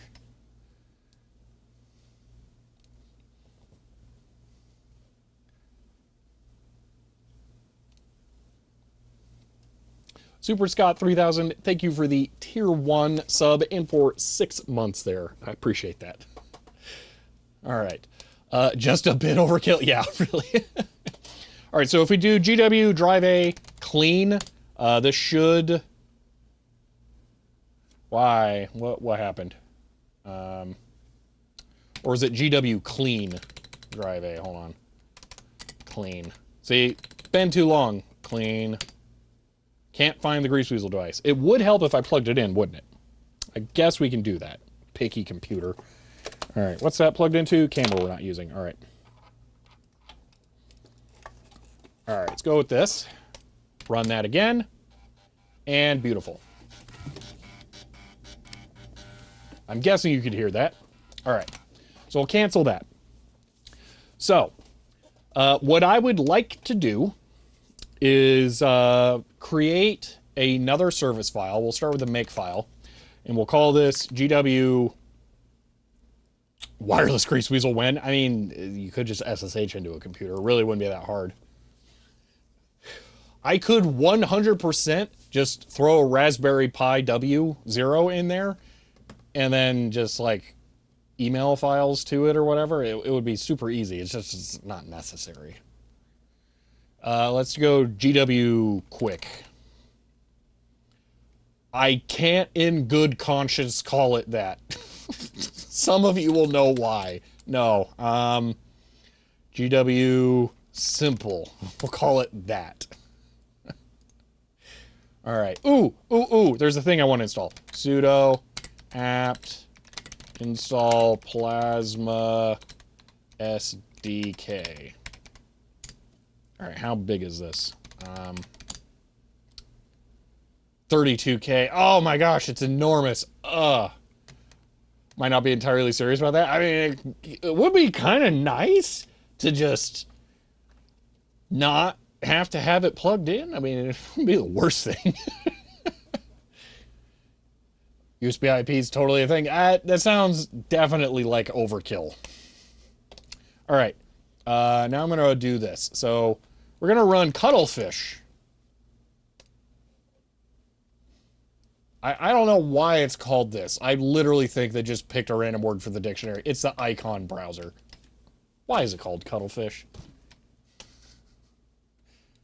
Anyway, this is Greaseweasel is another floppy program. I feel like using the floppy disk icon for the Greaseweasel and the other thing is not a good idea. Do I change over the media viewer one to this maybe? I think I should. All right, we're going to copy this. We're going to modify the media tools ones, and we're going to use that name instead. Drive optical. Or actually, I'm going to make this. Well, here's the problem. K floppy. We need to rearrange these now. I think that works. Media image, yeah. Now it's a CD. I hate it. Oh well. Weasel, it's right there in the name. Wait, what? App-V install something would ask for downloading. Yeah, no, that's fine. It usually asks if it's like more than a meg or something. Yeah. Floppy disk with a wire coming out of it. I don't want to make an icon. I want to use a generic QT one or KDE icon. So find Weasel icon. No, I want to use a stock KDE icon. Sorry, I'm going to be really boring about that. All right, then I need the other media tools one. Paste, no. Media, right CD. So, fun fact, okay, I can save that. It changes the icon of the desktop file here, but it doesn't change the icon in the menu when you click on a disk image. It's really weird. So if I click on this disk image here, it's still that. It uses whatever the first item listed in the actions for the menu icon. I don't understand why. So we need to make extract ISO the first option. And now it will have the correct one. It doesn't change the order. I don't actually know how you change the order. Is it based on alphabetical or is it based on the order that they're it's alphabetical, I guess. Huh. Well, that's not alphabetical. Neither is that. I don't know how you do that then. Weird. Oh well. We don't need to flip that, but there we go. Now we'll use the K floppy icon for the Greaseweasel stuff. Just need to merge a weasel icon in the KDE. All right, so K floppy, floppy, and floppy. They're all going to be floppy disks. I mean, let's be real. Okay. You know, out of curiosity, weasel. Nope, there's no weasels. It's weather ones. Ooh, I kind of like the weather. Make everything rain. Night rain. Oh man, that's the best weather. Anyway, I guess we don't need this. All right, GW simple. Yep, floppy. Okay. So, we're going to change the... Okay, so this actually needs to be disk image based. So, the MIME type of the file is how you determine whether or not the service menu you're creating should use it. So, we have these files here. So, if I do file -- MIME type, all right, and then look at one of... Thanks for going around weird places here. File -- MIME type star.img. Okay, so what do you mean? Oh, MIME type. Whoops.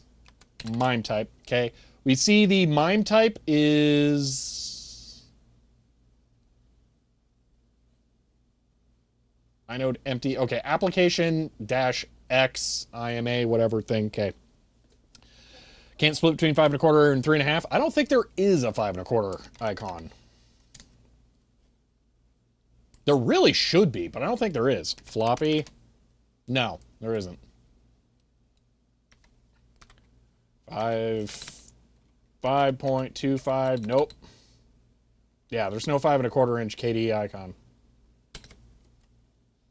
So you shouldn't have been GW Simple. Use GW Basic. See, I already wanted to avoid GW Quick because that's too close to WG Quick. Basic would have been bad too. That would have been worse.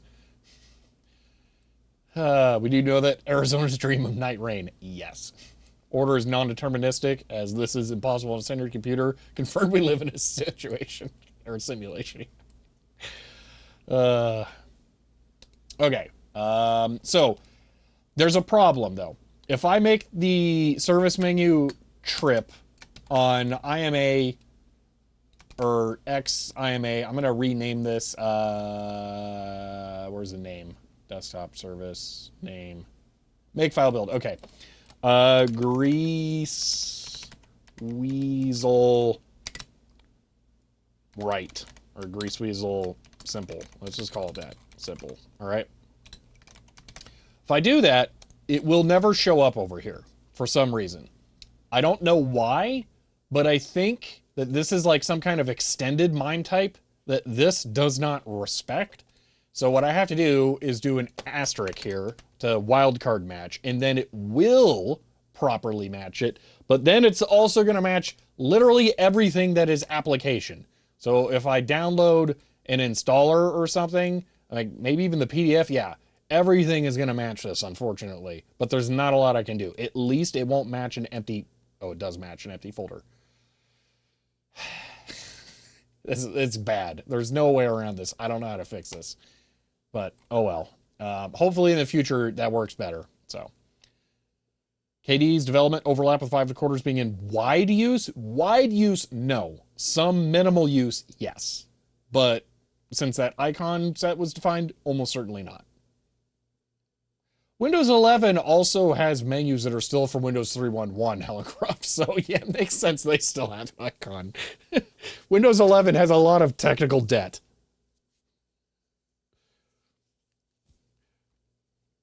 No, you can't believe you didn't connect GW and WG quick? Yeah.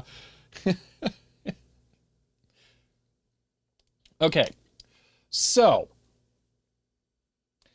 one of the reasons I'm going to be able to get away with doing this is we're going to use the Grease Weasel built-in default formats. We're not going to make any custom formatted ones here, because if I'm writing a floppy like this, I'm almost certainly just writing like a 144 disk or a 360K disk. So we're only going to do those two here.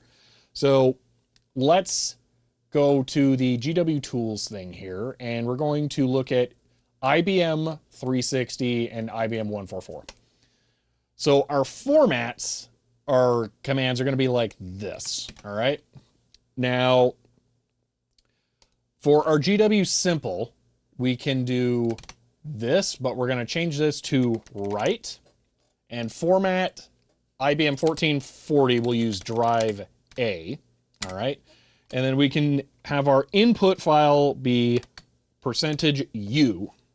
So this command, as is, should be able to write a 1.4 megabyte floppy disk through the Grease Weasel by just right-clicking a file and then having it be sent to it. That keeps old programs working? Sometimes. Sometimes. It's imperfect. I'll cut them some slack. Windows tries somewhat, but there are limitations. All right, so we're going to call this write.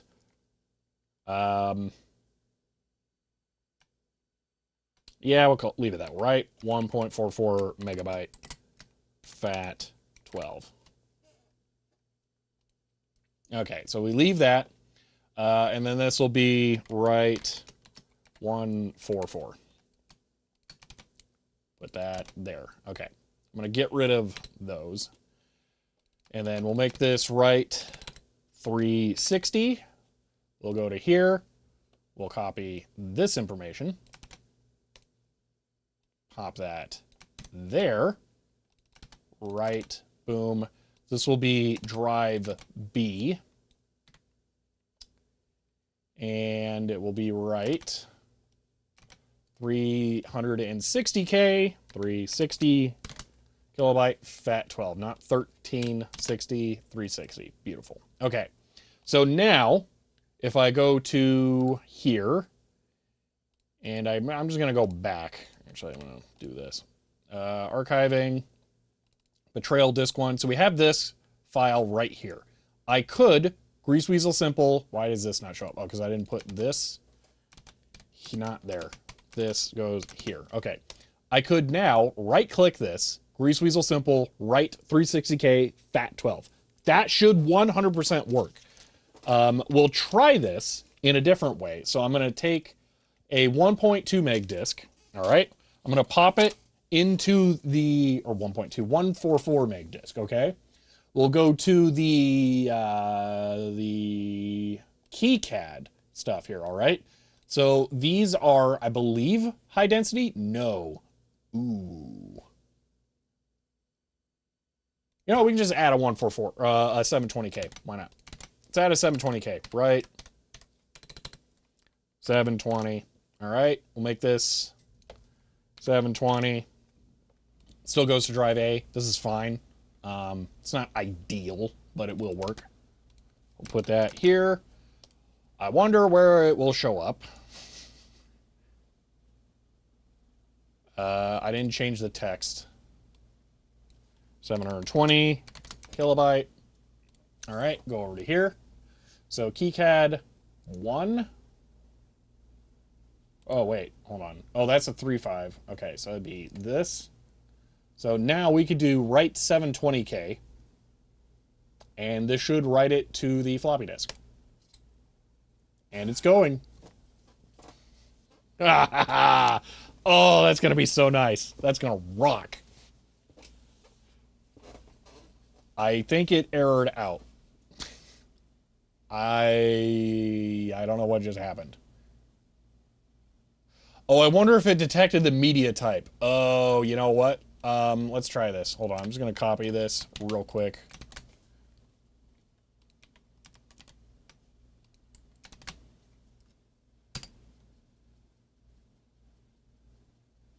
Verify failure. What? Maybe this disk is bad.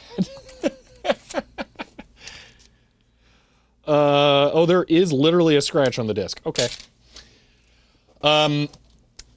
Hiram, we are creating GUI menu options for interfacing with the Grease Weasel to simplify using it. Because it's a pain in the butt to do this stuff. And it would be nice to have some shortcuts. Seems that CHER 100.net is the most Linux way of compile nice. End of line.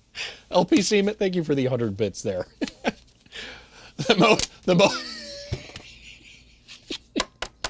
It really is. It's so complicated, but it'll be 2 clicks in the future. 1 if I half press. Yeah, let me try. Right, failure. Okay. I don't know what's going on with that. How about we just try a random 144 disk? Do I actually have one? Max Spectre. Actually, that's perfect. Why do I not have like a full thing? Micro Explainer, Mega Scenery, Jet, iRiver, Intel motherboards. That's gotta have one. Okay, but I didn't. Come on, there's gotta be like a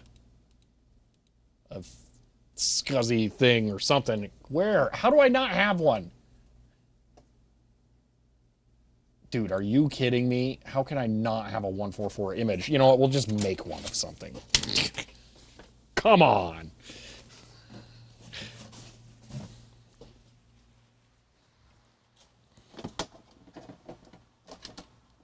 You know, maybe I should clean the drive first. Maybe there's something wrong with it. Before I go and put in a real disk and try and make an image.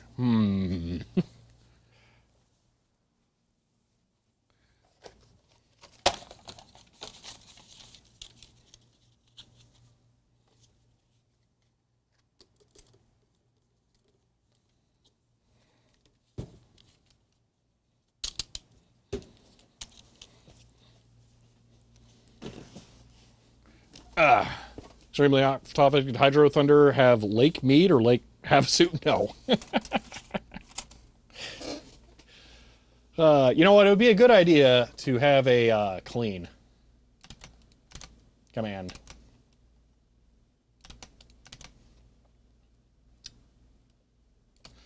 Clean 3.5. GW clean drive A. Clean 3.5.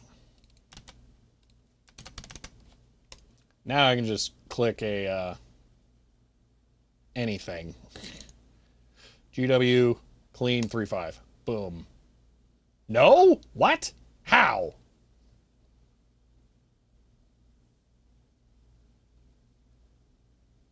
That should work.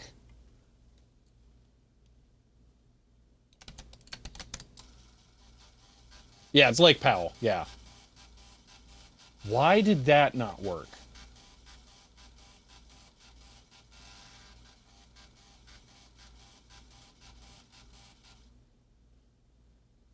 Something's going funny here.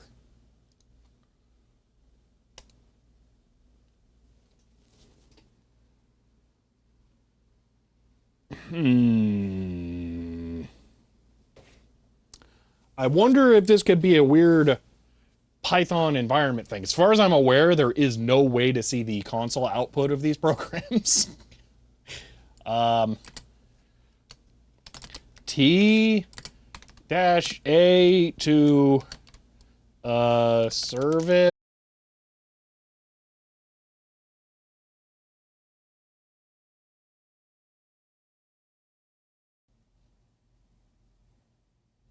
All right, hi. Yeah, the home internet died for a little bit, it seemed.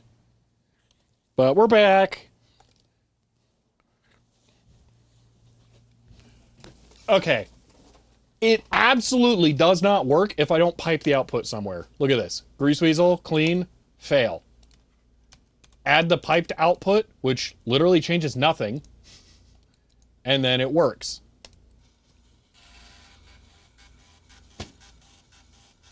Why?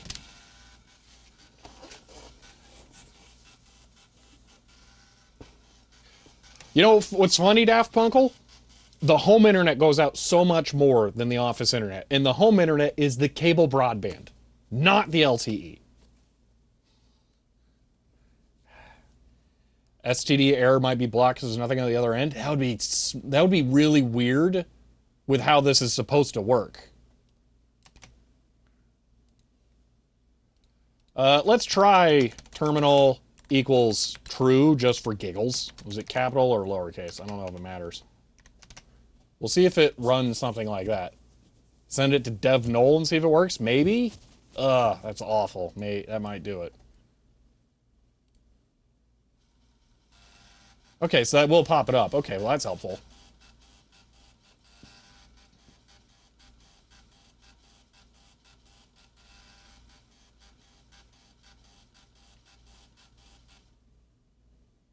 Oh, I kind of really like that. Okay, never mind. We're having that pop up. I didn't know it would automatically close the terminal. Oh, no, that's super handy. Yeah, that's staying. Let's see if it works with, without that now. And then it's still... Wow! That's weird. Okay. Dev. Null. Actually, hold on. That.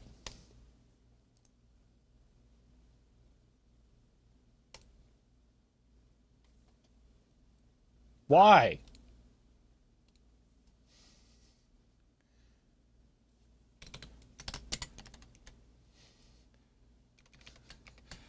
Echo. This is dumb.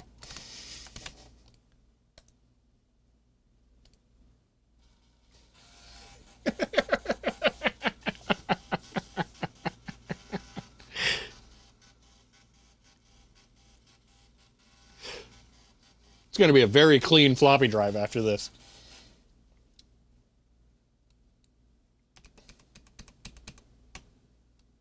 Is that really going to do it, though? I don't know.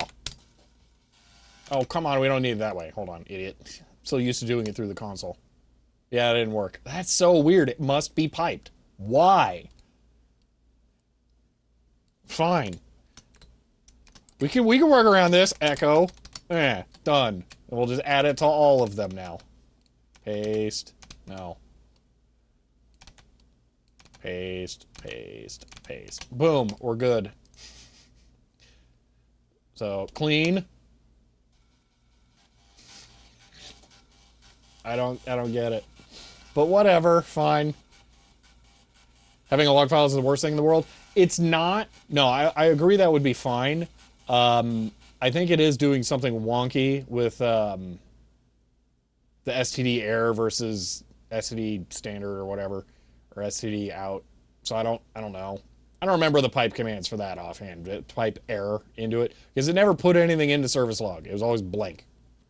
So I don't know. All right, let's try and write a disk.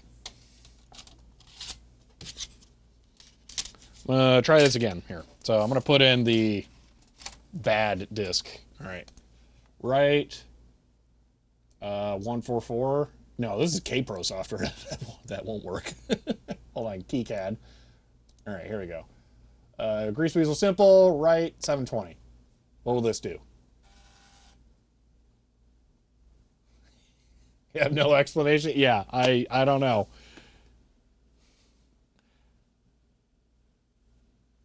Okay, so it's still very cranky about the discs for some reason. Is that image bad? 720. I mean, why?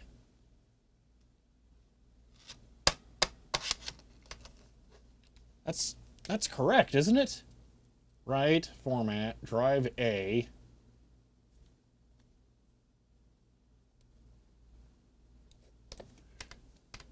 Okay, we did do this here. Okay, well, let me try a maybe not bad disk.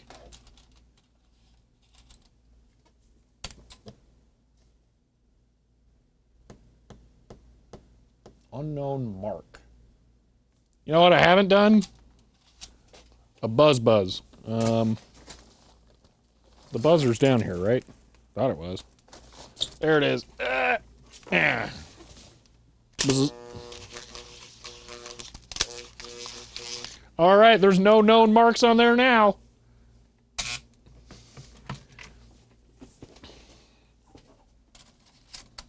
What was on that disc? I don't know. Huh. All right, let's read a 144. I'm reasonably convinced that it's not going to be bad. Archiving, OrCAD. This is the Win32 disk 1. Be so terrified of the massive EMI cannon. It's not amazing. Win32 1. All right. GW 1 or dash IBM.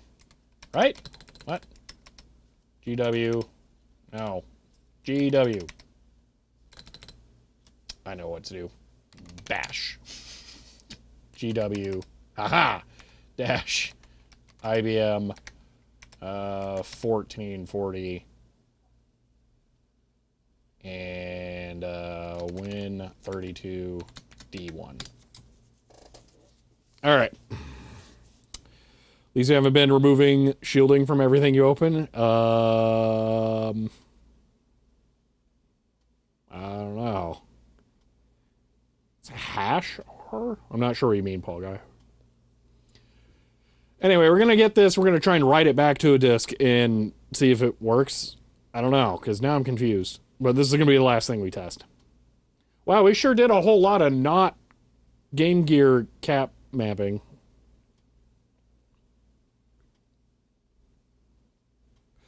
Oh, to rescan path. Bash dash R, is that it? That is good to know. 'Cause I don't, these terminal things are so annoying with how they do it. It's called tech tangents for a reason. Yeah, but Makes the thumbnail in, oh, just #R. Oh, weird. I am not familiar with that command. Man. Hash database access. Huh. Interesting.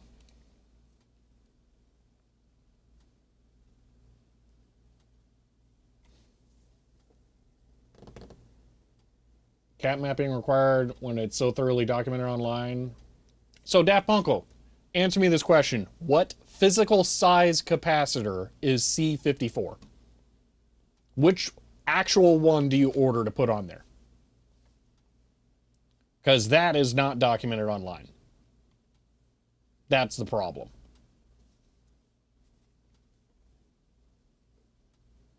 I think I don't have that on CapsWiki yet either.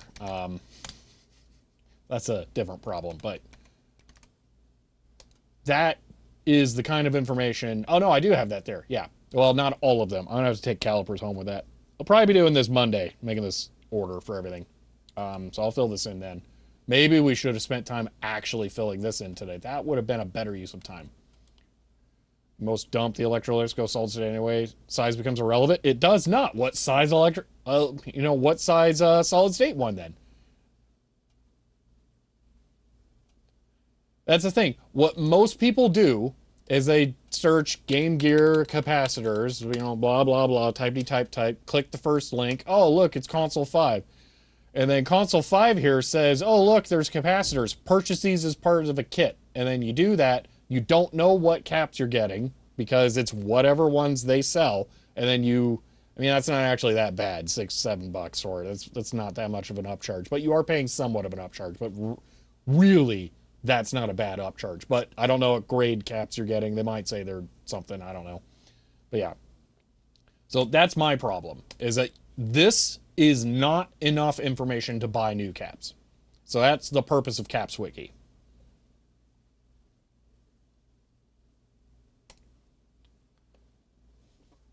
There are a fair few board revisions. That's definitely one thing, too. So, all right, we have this now. So we'll write that onto another disk in a second.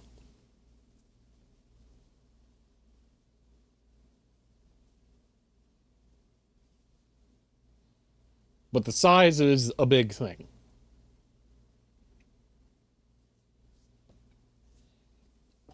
Now I can remove the disk now because it should all work out.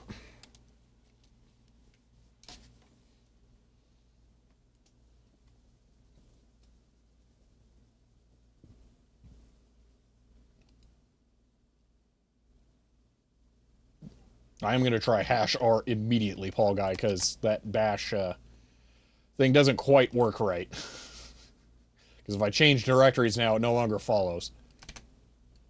So now it will, because I'm in the root directory. So #R.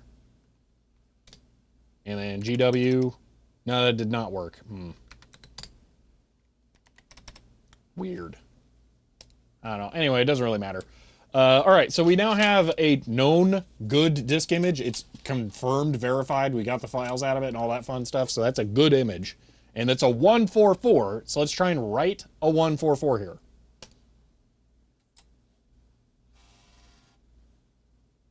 That's working. Perfect. Okay. Oh, good day, internet viewers. Hello.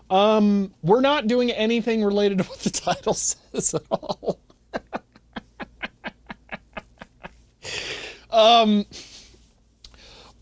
We started out working on Game Gear cap mapping because I found my second, which is my original childhood Game Gear.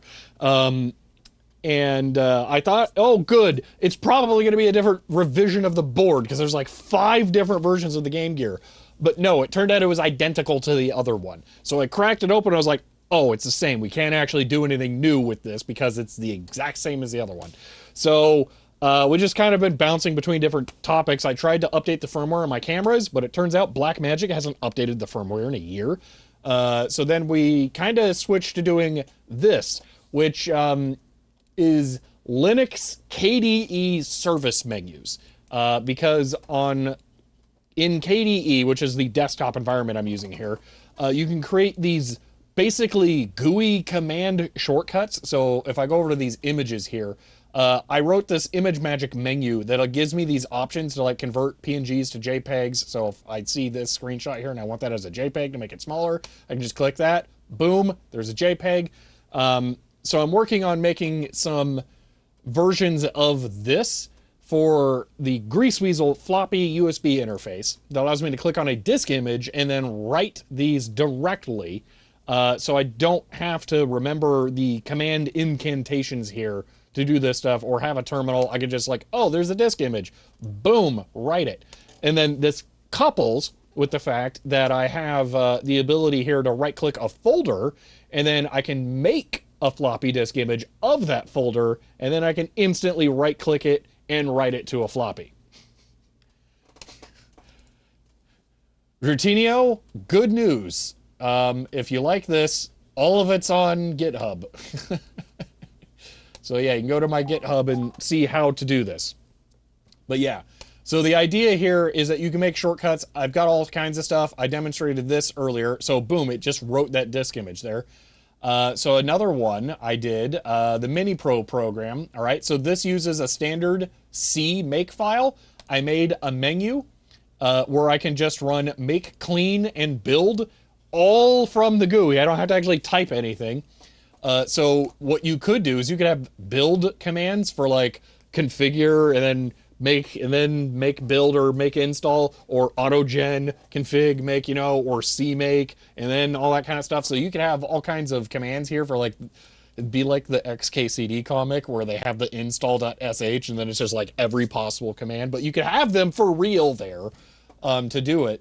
So that make menu is amazing. See, there's all sorts of possibilities with this. I haven't even got to one of the like really cool ones I did. So here with this, I have FFmpeg. I have a command here that I can run that will just strip the audio. Like how big is this file? It's 200K. So if I want to get rid of the audio on this file, I can just click that. Boom. FFmpeg is run, and then that is now a muted file. So if I wanted to put that on Discord and not have to worry about what the audio is, bam, done.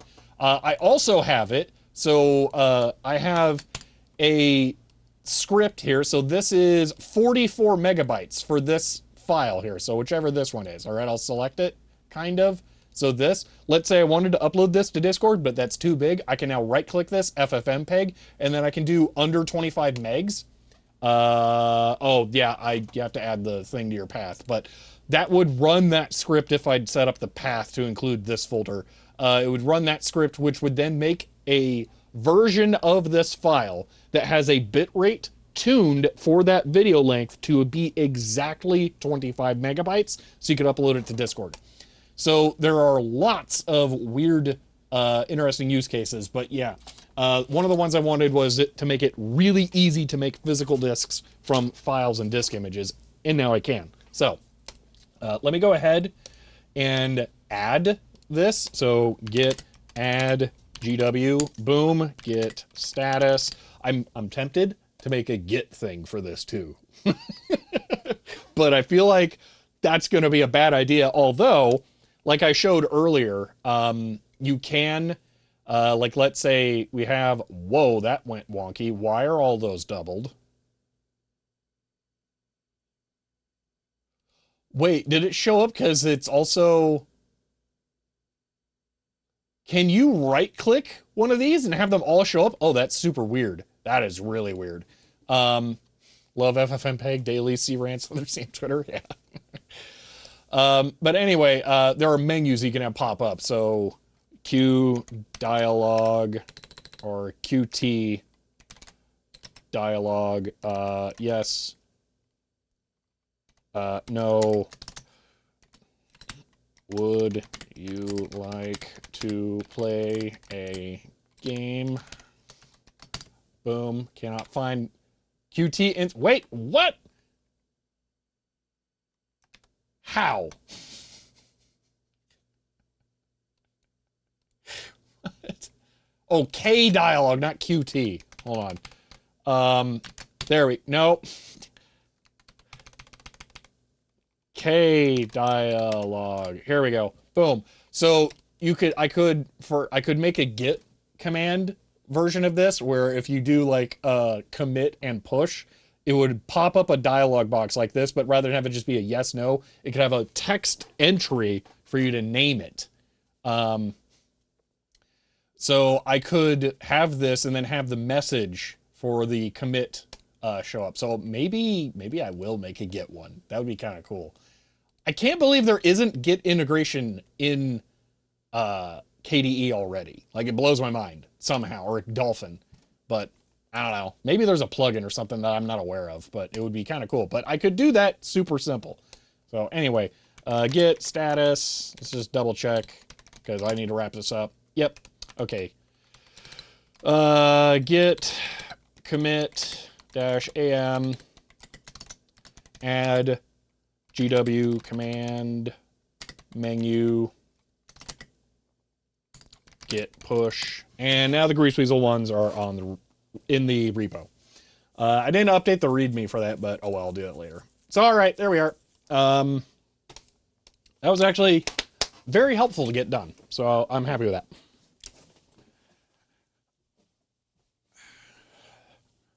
All right. Well, that's all of the objectives for today. Oh, the stream's done. Cool. Bad stream. Don't do that. Why? Stop it. Come back. We need the pixels for the video. There we go. Okay, let's end this while we can.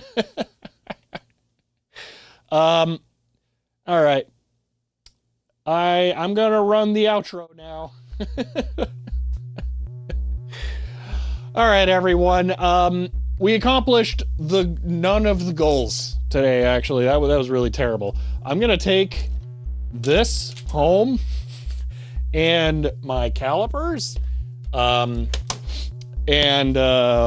Monday, because tomorrow we're doing some cap mapping on a TRS-80 Model 100. Monday, I will be doing a final caps order for stuff. Visual 200 terminal. Super Nintendo has been chilling back there for like a year and a half. IBM 5154. The Scepter 4K monitor down there. 2 Game Gears. Data General Walkabout, because I think I cap mapped that. Hopefully I did. If I didn't, then it's getting skipped. But yeah, got a bunch of caps I need to order for stuff. So, yeah. Hiram, yeah. You know that my TRS-80 Model 100 does not currently work, right? No, Model 100. My Model 100 does not work. I'll make you a deal, Hiram. If it doesn't work, I'll buy one. Okay.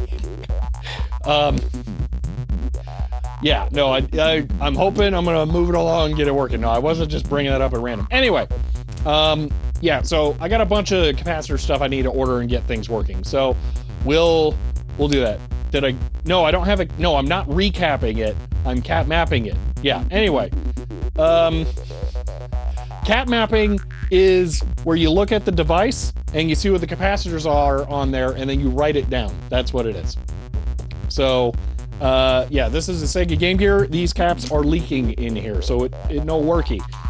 So I am creating, I call it cap map just because it rhymes and it's snappy and fun.